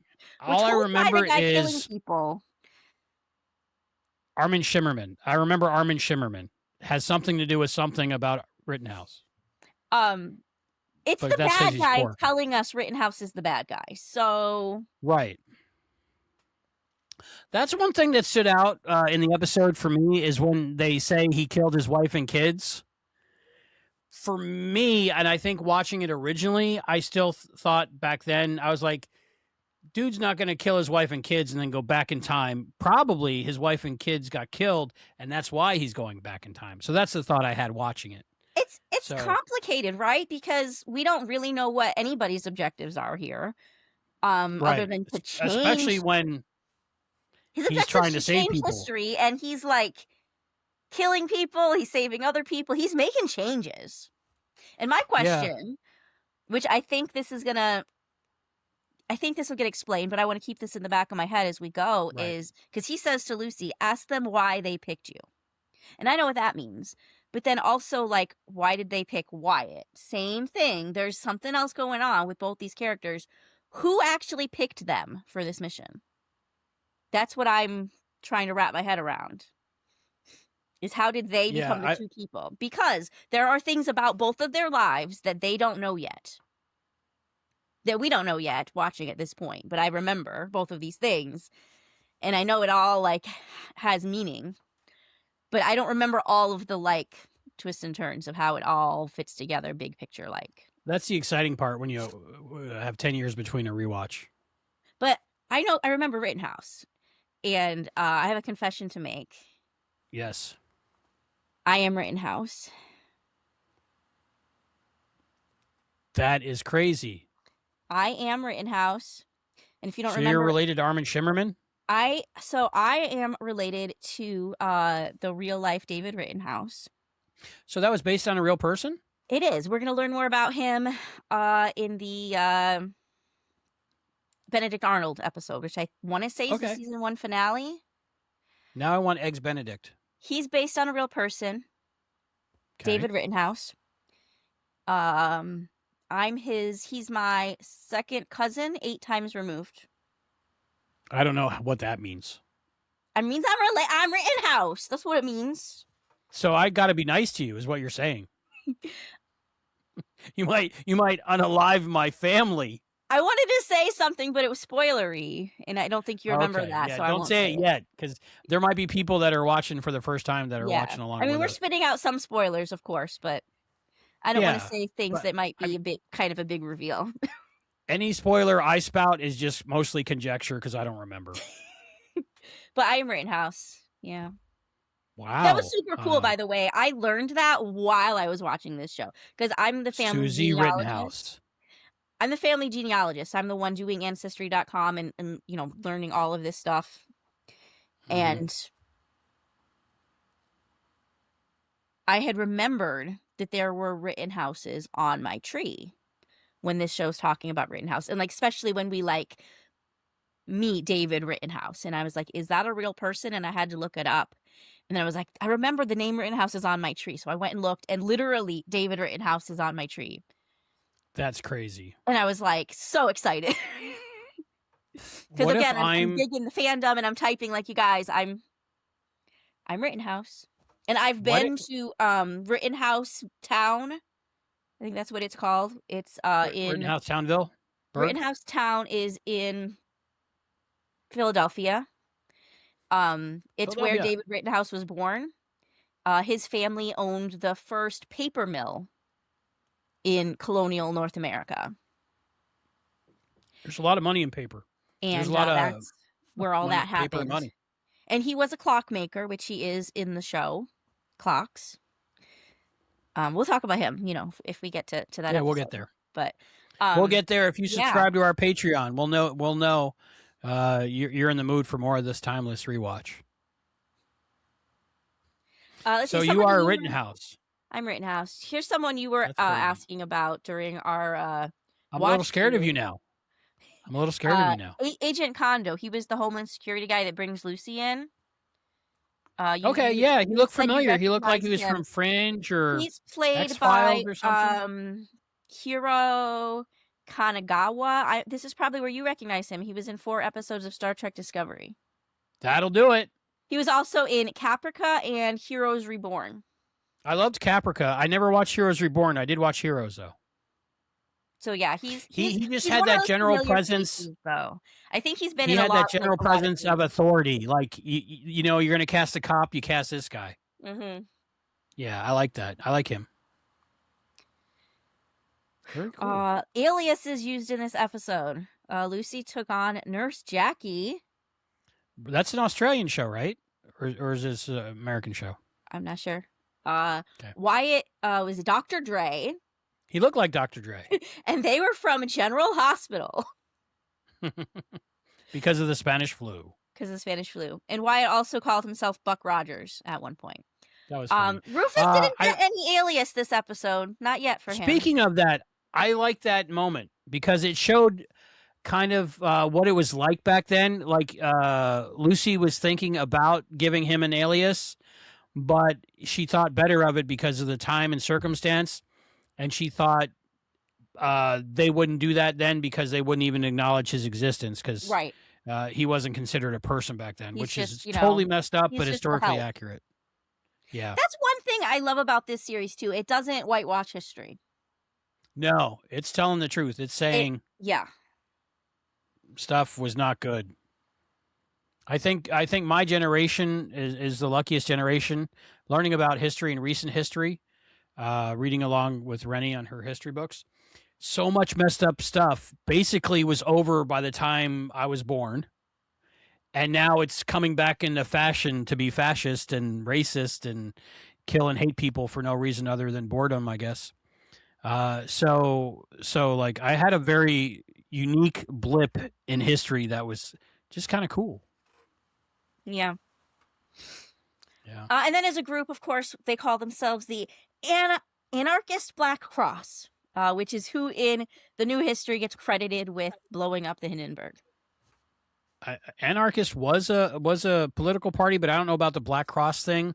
Maybe if somebody knows that history, comment down below and let us know, because I'd like to know. Because if that's not like a real thing, then I think I'd make a T-shirt about that. I don't know that it's a real thing, but I didn't specifically look that one up. Okay. But I have to say your research is amazing. All this information I can tell you about the real history. So a couple things. Yeah. What do you got? So this was a 3-day trip to get to New Jersey from Frankfurt, and it was considered luxury travel. It cost these passengers $450 for a one-way ticket. That's a lot. Which is equivalent today to approximately $7,500. What? Can you imagine paying $7,500 to go on an airplane? Can you imagine paying $7,500 to burst into flames? Right. I'd want my money back. I would want my money back. The thing being that it only took 3 days to get across the ocean, because the only other alternative at this point was a cruise ship, which would take like 3 weeks. Yeah, so that's really fast. And I always thought of blimps as very slow, but I guess not. I mean, it's very slow compared to modern air travel, where it would take like 8 hours. But 3 days versus 3 weeks is a big, huge difference. Yeah. It's almost like a factor of 7. My family took cruise ships when they came. Not cruise ships, but, passenger ships. When they came from Germany to the U.S. Through Ellis Island? Apparently, my ancestors came through Ellis Island. Well, my grandfather was American. He was an American soldier. Met my grandmother when he was stationed in Germany. Oh, nice. So that was World War I or II? This was... Okay, remember, my grandma wasn't even born until 1939. We've covered that. Oh, that's right. This was after World War II. This was later. Okay. I just asked because my grandfather, John Robert Topping, was in World War I. My grandfather was in World War I. I might be time traveler a little bit.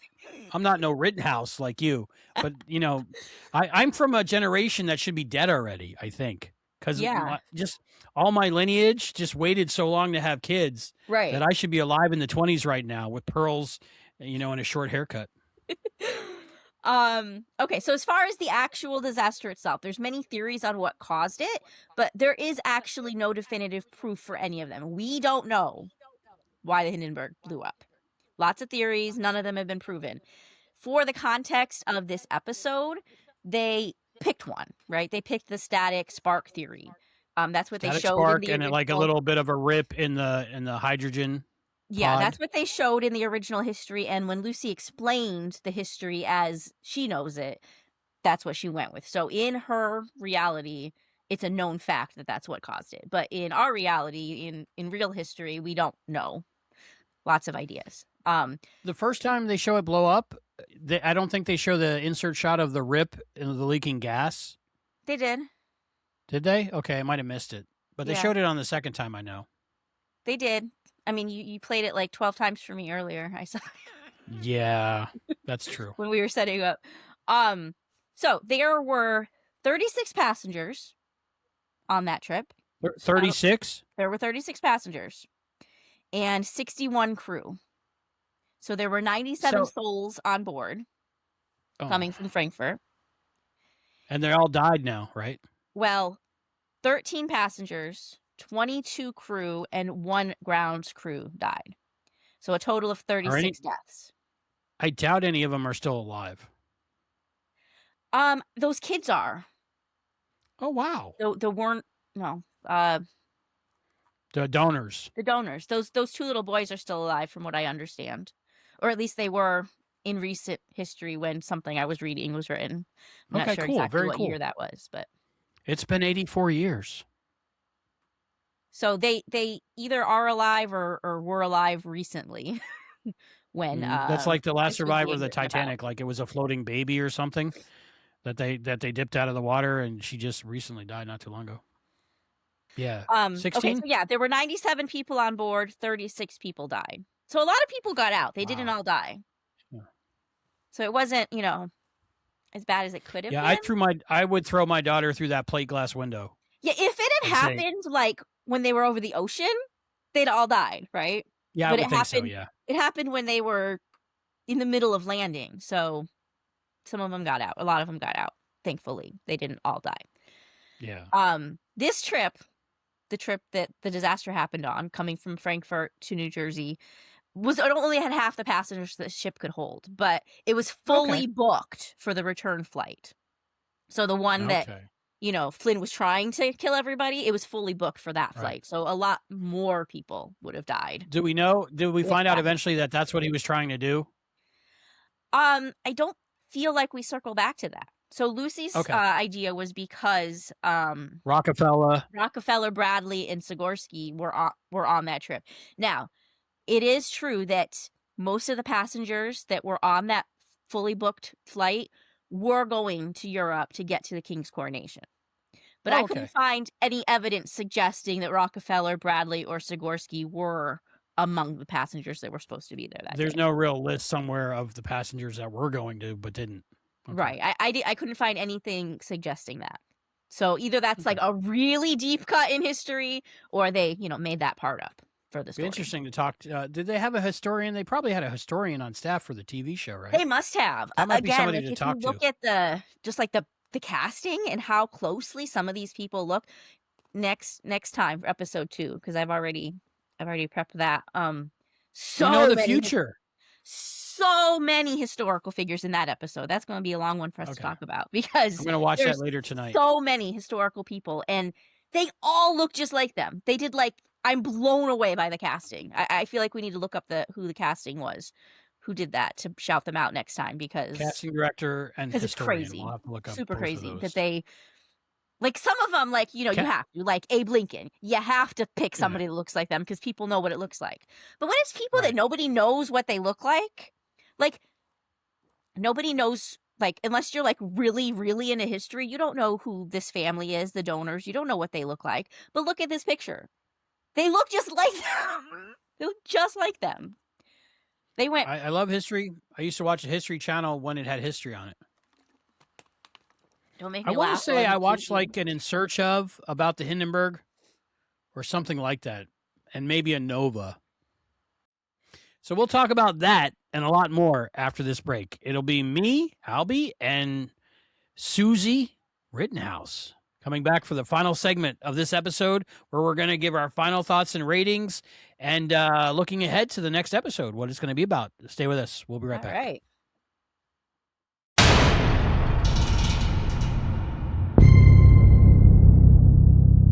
Hello and welcome back to Lifeboat, a timeless rewatch with Albie and Susie Rittenhouse. How you doing, Susie? Sure. You're back. My name changed in the middle of this. Somebody must have changed history. Yeah, that happens. And I guess our third podcast host we started with never existed. Is that what's going on? You missed the landing on that joke. You missed the window for making it happen. I did. Yeah. Okay, we're talking about Timeless Season 1, Episode 1, Pilot. Highlight. You know what I liked about this episode? What'd you like? The music. Was the music like period specific, or was it like written for the show, or Only what one was it? song was period specific. Learn how to talk, Stacie. Eeny, Meeny, Miny, Mo by Teddy Wilson and his orchestra featuring Billie Holiday. That song came out in 1935. Love Billie Holiday. I never And- heard her sing that other than on this. The other two songs that were featured in this episode were modern songs. Wish You Were Here by Audrey Assad from 2012 and Mess Around by Cage the Elephant 2015. Everybody doing a mess around. Is that it? I doubt I it. don't know. I don't remember that- know music, like I know 50s music. You go 50s and 60s and I can keep up. Outside of that, I don't know anything. I'm a big fan of like 20s, 30s, 40s because I'm a big old time radio listener. So all that kind of stuff like seeped in my brain when I watched and listened to all those things. Very cool, but it definitely brings you back to the time. That's another thing I wanted to talk about. What did you think of the blue and the red? Like present day was red and the past was like blue. Was that distracting for you? I'll Or be did you just honest, get I used to didn't even notice that till you said it. Really? After that you did though? I don't think I pick up on stuff like that. I think that's the editor in you that notices Maybe. colors. It could be that my one whole wall is my TV set. So when it's graded a little blue, my whole living room is blue. And when it's graded a little red, my whole living room is red. I did notice that we were in a different tone for the history, but I guess cool and warm they call it. I'm not sure. But yeah, But yeah, I have didn't the pick Barney up on wall. like specifics.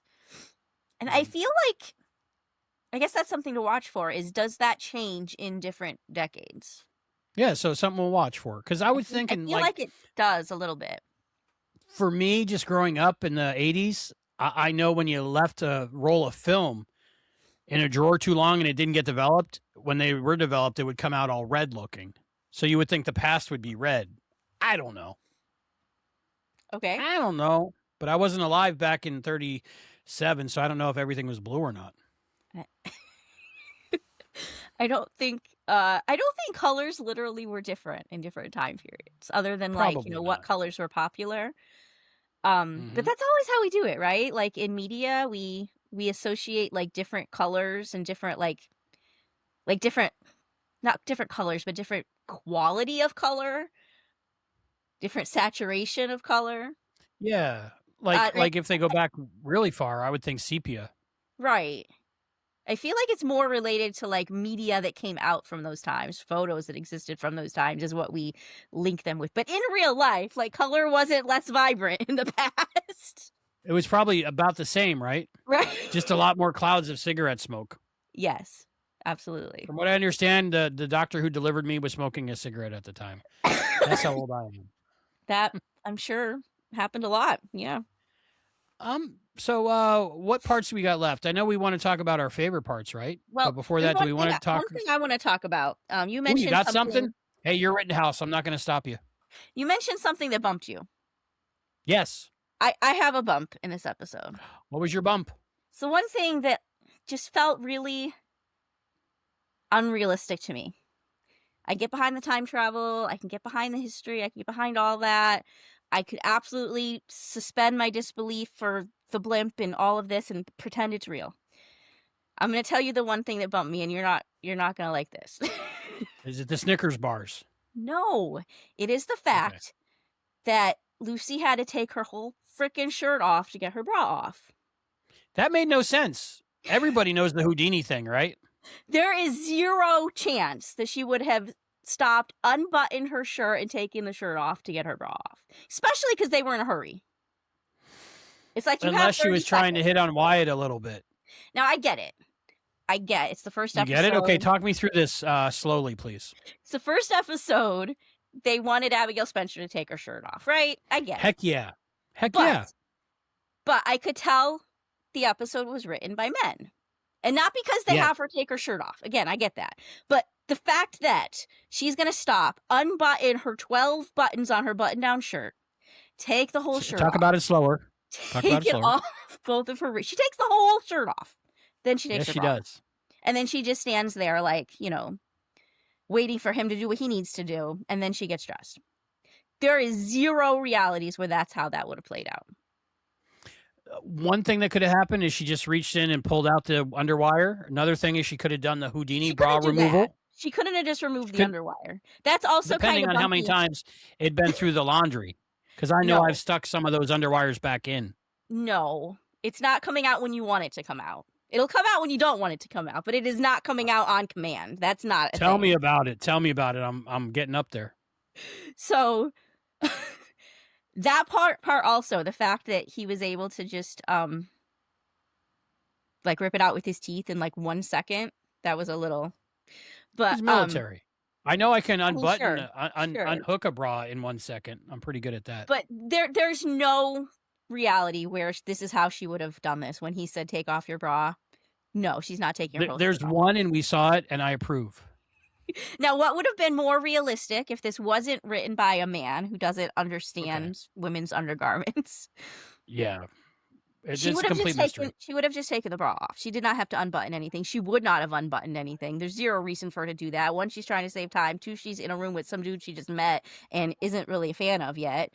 Three, we're in jail with like Nazis hanging around that we're trying to stop. Right? She wouldn't have done that. But if they really wanted her to take her shirt off, the better play would have been she needs to take it off to put the bra back on, because that's a little trickier. Okay, yeah. I could see So that. if they did that in reverse, it would have made more sense. I think if it took place today, like in 4K, she would have kept the shirt on, took the bra off, but the shirt would have been as sheer as it was, and you would have saw everything anyway. I'm going to think about this more later. I'm sure you will. But yeah, at least they didn't do the thing where women characters randomly shower. No showers in this episode. Not in this episode. Hopefully in the future. I will say she has a nice back. So that was maybe one of the reasons why I stuck around. Maybe they knew what they were doing. Maybe because like it's like the French movie effect. You're promised nudity in the description, so you're like an hour and 20 minutes into the movie, and you're like, it says nudity. I'm gonna go all the way. I'm gonna watch. I'm gonna finish this movie. I've ever experienced that. Maybe it's a guy thing, written by guys, of course. But like, if you're promised the possibility of a little bit of nudity, so when you already get in the first episode back and side boob, you're gonna keep watching the show. Yeah, it's not that because kind you're of intrigued. Show, we don't think we get a whole lot. No, we get a little bit. That's probably the most nudity we got out of Abigail Spencer, right? We get a couple steamy scenes eventually, but not a lot. I'm gonna watch the whole series now. See, it works. So you watched the episode 3 times to prepare for this. How many times did you rewind and watch that scene? I remember because it was only 8 years ago, 10 years ago, 10 years ago. I meant this week. Oh, this week? When you watched episode 3 times. A few, because I got the huge screen, so I went back. But I remember originally screen capping it and trying to zoom in and, frame by frame, seeing what I could see. And it's just some side boob, which back then was a big deal. Now, under boob, side boob is just the same as cleavage and every also, part of the boob. NBC. Yeah. It's not, other like non-network streamers and things have more leeway, less. Ooh, yeah, if this was like Outlander or something. The Paradise, the official Paradise. No, it wasn't the Paradise podcast. It was the This Is Us podcast. That was us, I think it's called, where the cast does podcast. I only watched the first episode. It was good. I love This Is Us. It's great. But like, did they have crazy reveals in every episode, or was it just the first episode? There were a lot of crazy reveals, not every episode. But anyways, what I was going to say is it was related to what we were just talking about. I just saw a clip boobs, side boob, Abigail Spencer boob. I just saw a clip from their podcast recently that yes, they were talking about Paradise, because Sterling K. Brown is in Paradise. It's the same creator, Dan Fogelman. So it's very nice. This Is Us-y as far as like the way the story's being told. They were talking about shower scenes. So they were talking about how, in This Is Us, they were talking about like, we didn't have shower scenes between Mandy Moore and Milo Ventimiglia. And but in Paradise, there's this super steamy shower scene, right? And Mandy Moore goes, okay, but it was NBC, not Hulu. Like, that's the difference. Yeah. That's what we have here. This is NBC. They're playing by a little bit different central rules than. If it was Hulu, we might have had full side boob. I know in the first episode of Only Murders in the Building, there was full side boob, but only in that one episode. So we're on side boob watch. I recommend Maybe it. that should be a segment in the show, side boob watch. You can go for it. I think it'll be a while. Next episode, what is her name? Amanda Lincoln? No, Abraham Todd Lincoln? No, Mary Todd Lincoln? Todd Lincoln? Maybe there's some Mary Todd Lincoln side boob. You know, she's just trying to arrange herself. I don't think there's side boob, but there's definitely some gratuitous cleavage happening in those 18. Okay, I'll look. I'll watch. I'm a simple man. I like simple things. Fascinated by them. So we already got our feedback taken care of. If you want to leave some feedback, it might get featured in the new show. Yeah. Of course, join our Patreon. And I think before we do final thoughts, do we have any show and tells? You kind of already showed a little bit. I think I did mine. Your gift you had, your DVD. I have a show and tell. A Timeless and Tell. This is the Blu-ray set. Not available in the United States. There is something wrong with the United States where the most popular video format is still DVD, which is 1/4 the quality of this and 1/16 the quality of 4K. Makes no sense in my brain. So I always try to get the best. I think it was shot in 2K, but they authored it in HD. So I had to get it in HD. I opened this last night. And I have to say the quality of the Blu-rays are amazing. Here's the front. Here's the back.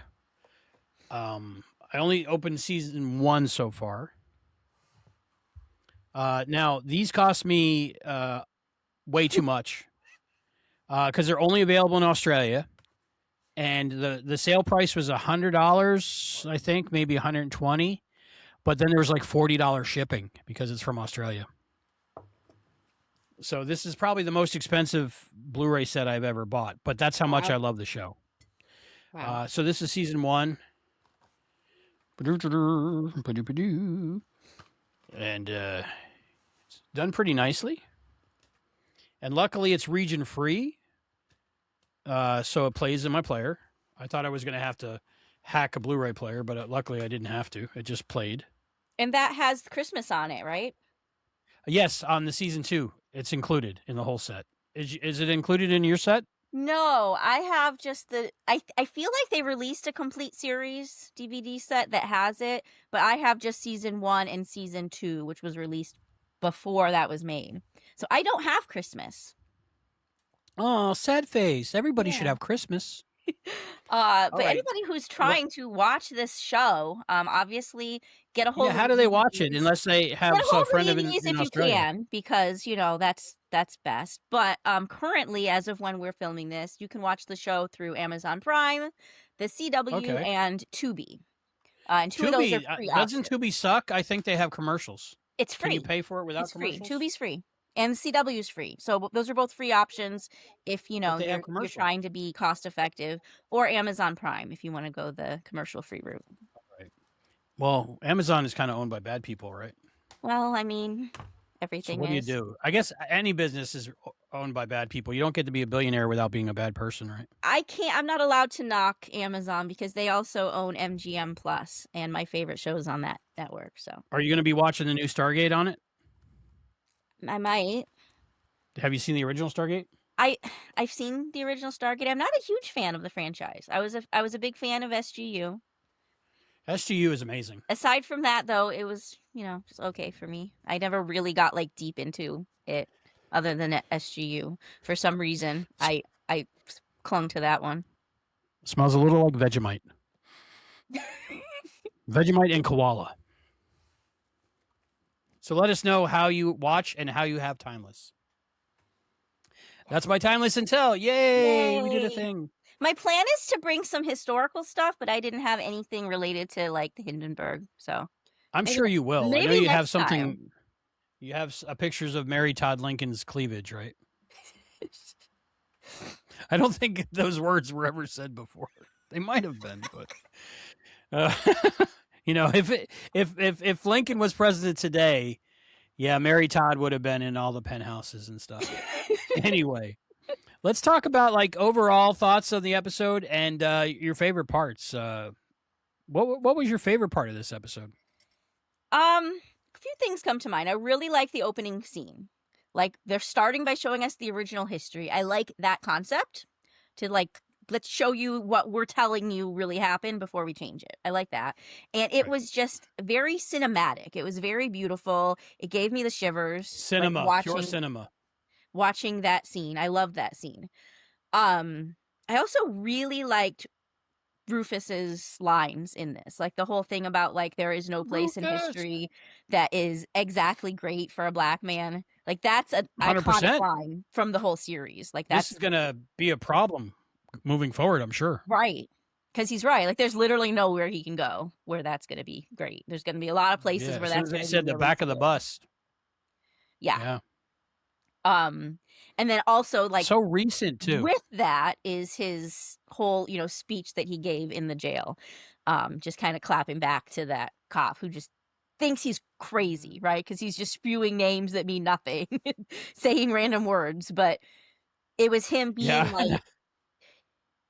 like, just letting it all out, like I'm gonna. Yeah, because he was keeping it in like he had to, because if he did that in public, he wouldn't have made it. Yeah. Right. I like where he says, yeah, we all know OJ did it, but we don't care. Or something like that. Yeah. I think Dave's on OJ's side too, if I remember correctly, right? What was that? I remember Dave's on OJ's side, right? It was one of the episodes we talked about. I'm not sure where that reference is coming from. If you say It's a Wonderful Knife, when we did the show on It's a Wonderful Knife with Mrs. and Mrs. Dave Stacie Corman. That's not a thing. No. No. Corman Productions. But I don't remember that reference. So. Oh, it's good. He was saying, yeah, she got murdered, but she was cheating on him. So then we were talking about OJ, and me and Serenity were making fun of. Well, go watch him being okay with people being murdered. Go if watch they were that, cheaters. and you can follow. That's what I'm saying. I'm recommending it. Watch the Dave and Stacie show.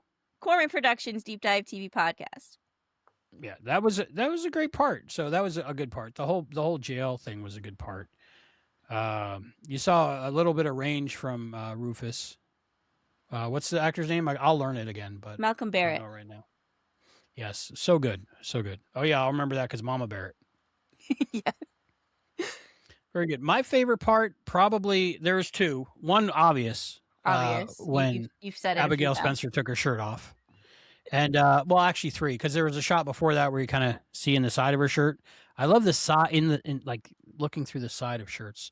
I don't know if women know that we do that, and I guess they're okay with it. Well, Instagram now, they're just like, look at my cervix. But anyway, back in the day, it was nice if you saw a glimpse through a shirt. Okay. But now, I guess it doesn't matter. That's the Instagram.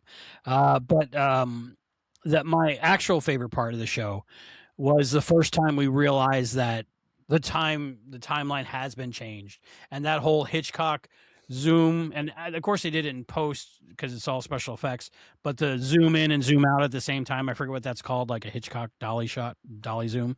But at that moment, even when I'm watching it for the first time again, I was like, whoa. That was good. Yeah. So that's pretty much when you know what the series is going to be, I think. Right. Good stuff. Hmm. So, did you have any favorite characters or crushes for this first episode? Yeah, I thought about this, and if I was going to give like an extra shout out to somebody, I have to pick Amy. She seems like a cool chick. She's a good sister, a good daughter. She's a podcaster.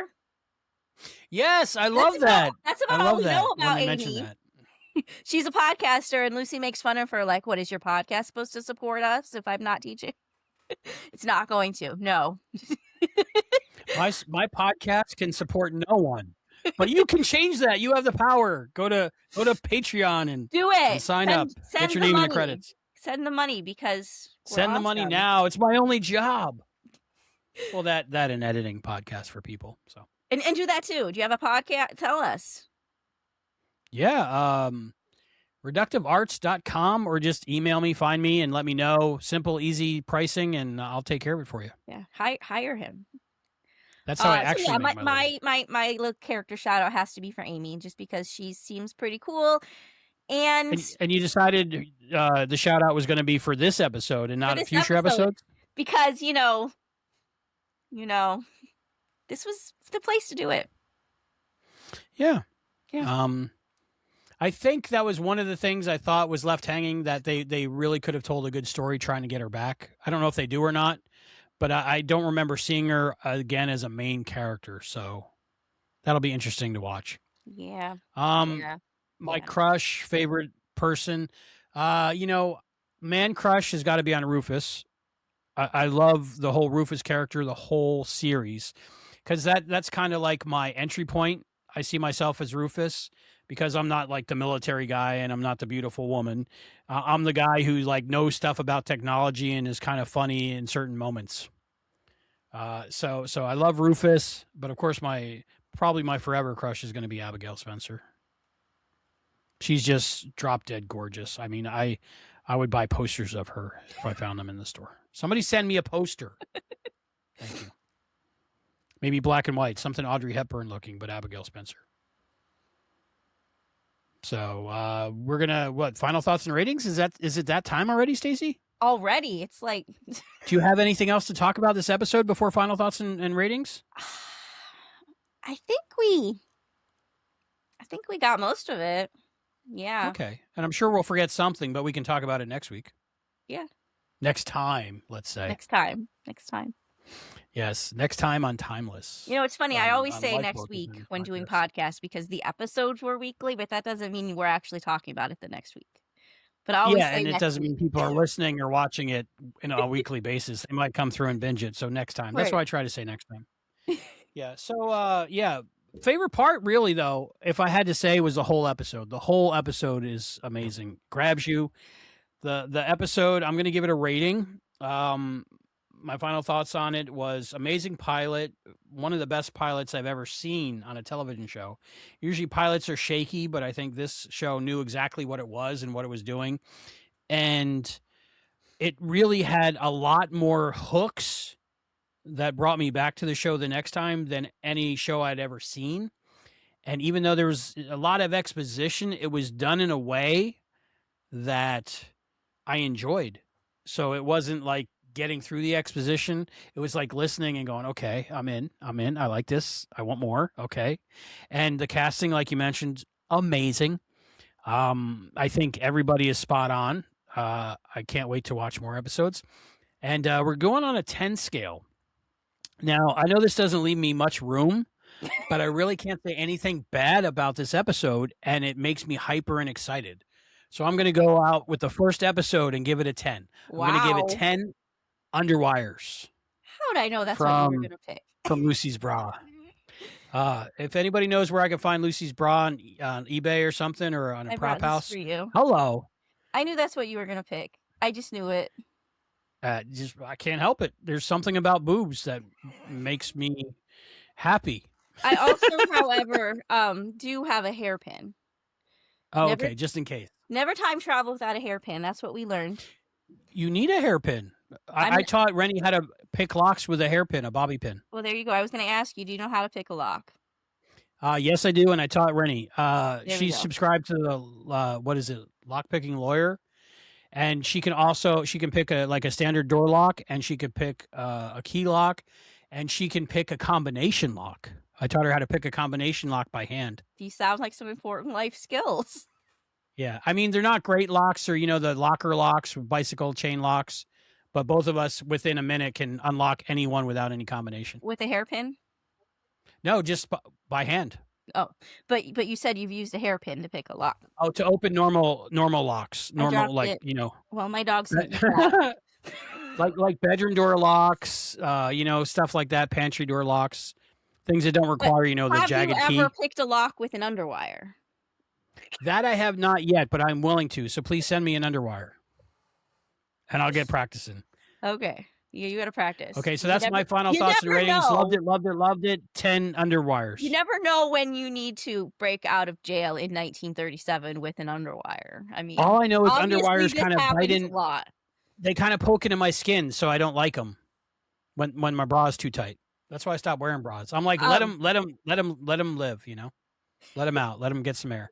So that's what I said earlier, that, you know, that bumped me a little bit too, that he was able to like get it out so quickly. With a pair of scissors, it took me like 5 minutes to get this out.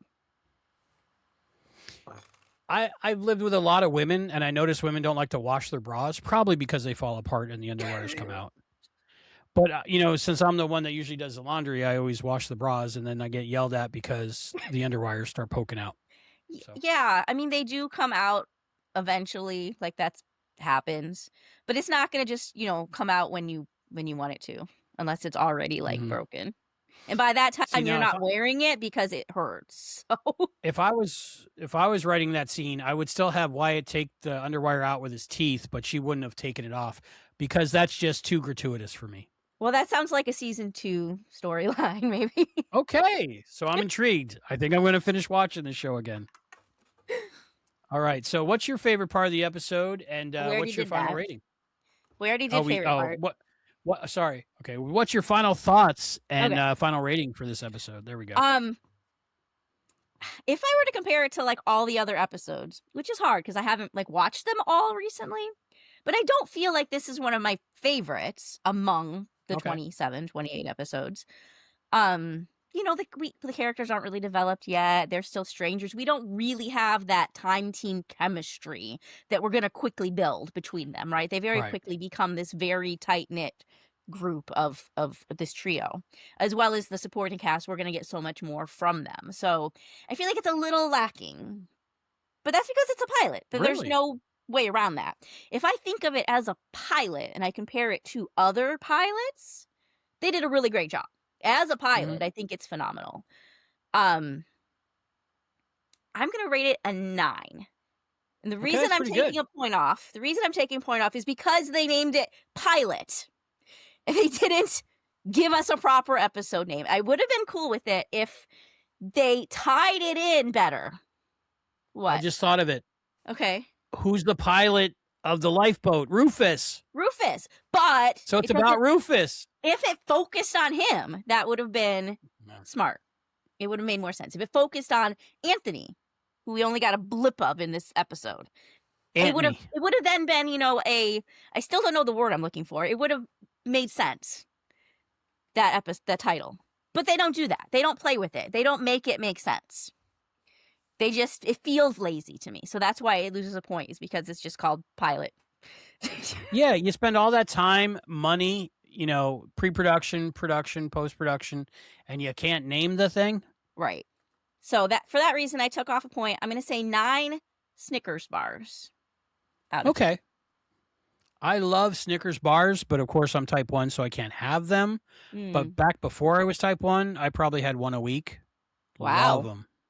I'm never a big Snickers fan. What's your favorite candy bar? I prefer a Milky Way over a Snickers. Milky Way are amazing. Three Musketeers are pretty good. I mean, I like that whole genre. I don't eat a lot of candy bars either. I'm also diabetic, but I'm type 2. Oh. So, I don't eat a ton of candy. I like dark chocolate. I eat dark chocolate. I eat baker's chocolate because there's no sugar. So it kind of tastes like dirt cake. But when I want chocolate flavor, that's what I eat. But when going for like the Hershey's miniatures, I always grab the special dark. Yeah, special dark is good. I like dark chocolate. Every once in a while, I'll have one. Like if my blood sugar is really low because I took too much insulin, and I get to have one. So yay. Okay, so that's pretty much Lifeboat, a timeless rewatch on the Quantum Leap Podcast Network. Ooh, that was fun. Wow. I think we did it. Yeah, that was the first episode. We did it. Feedback. Send us feedback. Comment down below. That's where the feedback will be on our YouTube videos. Please comment down below because that lets people know that people are interested in watching and enjoying it, and then more people get to see it. And then it all goes. If you're not subscribed already, subscribe. There's a lot of other great content on the Quantum Leap Podcast Network. If you like Timeless, you probably like Quantum Leap. If you like Quantum Leap, you probably like Timeless. And Right. any of your feedback may be used on the air. What are we doing next time, Stacie? Next time, episode 2 is the assassination of Abraham Lincoln. Wow. They're kind of spoiling it, aren't they? They're telling you right there what happens. I mean, yeah. Yeah. Now that you told me about the connection with Bill and Ted's Excellent Adventure, Uh-huh. I'm not surprised that the second episode is about Abraham Lincoln. Yeah. So then we that's probably get fair. Genghis Khan and Beef Oven and who else? Billy the Kid, Joan of Arc. Joan of Arc, and there's one more. Socrates Johnson. Oh, and Napoleon. So we got a lot to look forward to. So hopefully you enjoyed I don't us think we get to any talking of about Timeless. Say again? I don't think they get to any of those that I recall. No. Season 3. So We'll have to write thanks for season 3. thanks for joining us for Lifeboat, a Timeless rewatch. And if you want more of Albie and Susie Rittenhouse talking about Timeless, we recorded us watching this episode, and you can see it over on the Quantum Leap Podcast Patreon, which is linked below. And that's a fun time. I think we had a fun time doing that. And I think this was a fun time. It was a fun time. And it's fun to talk about this show again. I love it. Yeah, I'm excited for this rewatch. It should take the better part of a year, maybe half a year, depending on vacations and illnesses and calamities and different things. Different things. But overall, about a better part of a year, half a year, quarter of a year. And if we end at Christmas time, more that than would be a quarter perfect. a year, because there's 28 episodes. So unless we're popping out 28. 2 a week every week. one a week, 28 weeks sounds like half of 52-ish, right? Yeah. All right. Yeah. So we have a loose plan. As long as you're watching and you're listening and you're signing up for all the things, then we'll keep doing it. And I can't wait. All right. Can you wait, Stacie? I am looking forward to it very much. All right. So for the Lifeboat, is it the Lifeboat or Lifeboat? I think it's just Lifeboat. So for Lifeboat, I'm Albie. I'm Stacie. And we'll see you next time.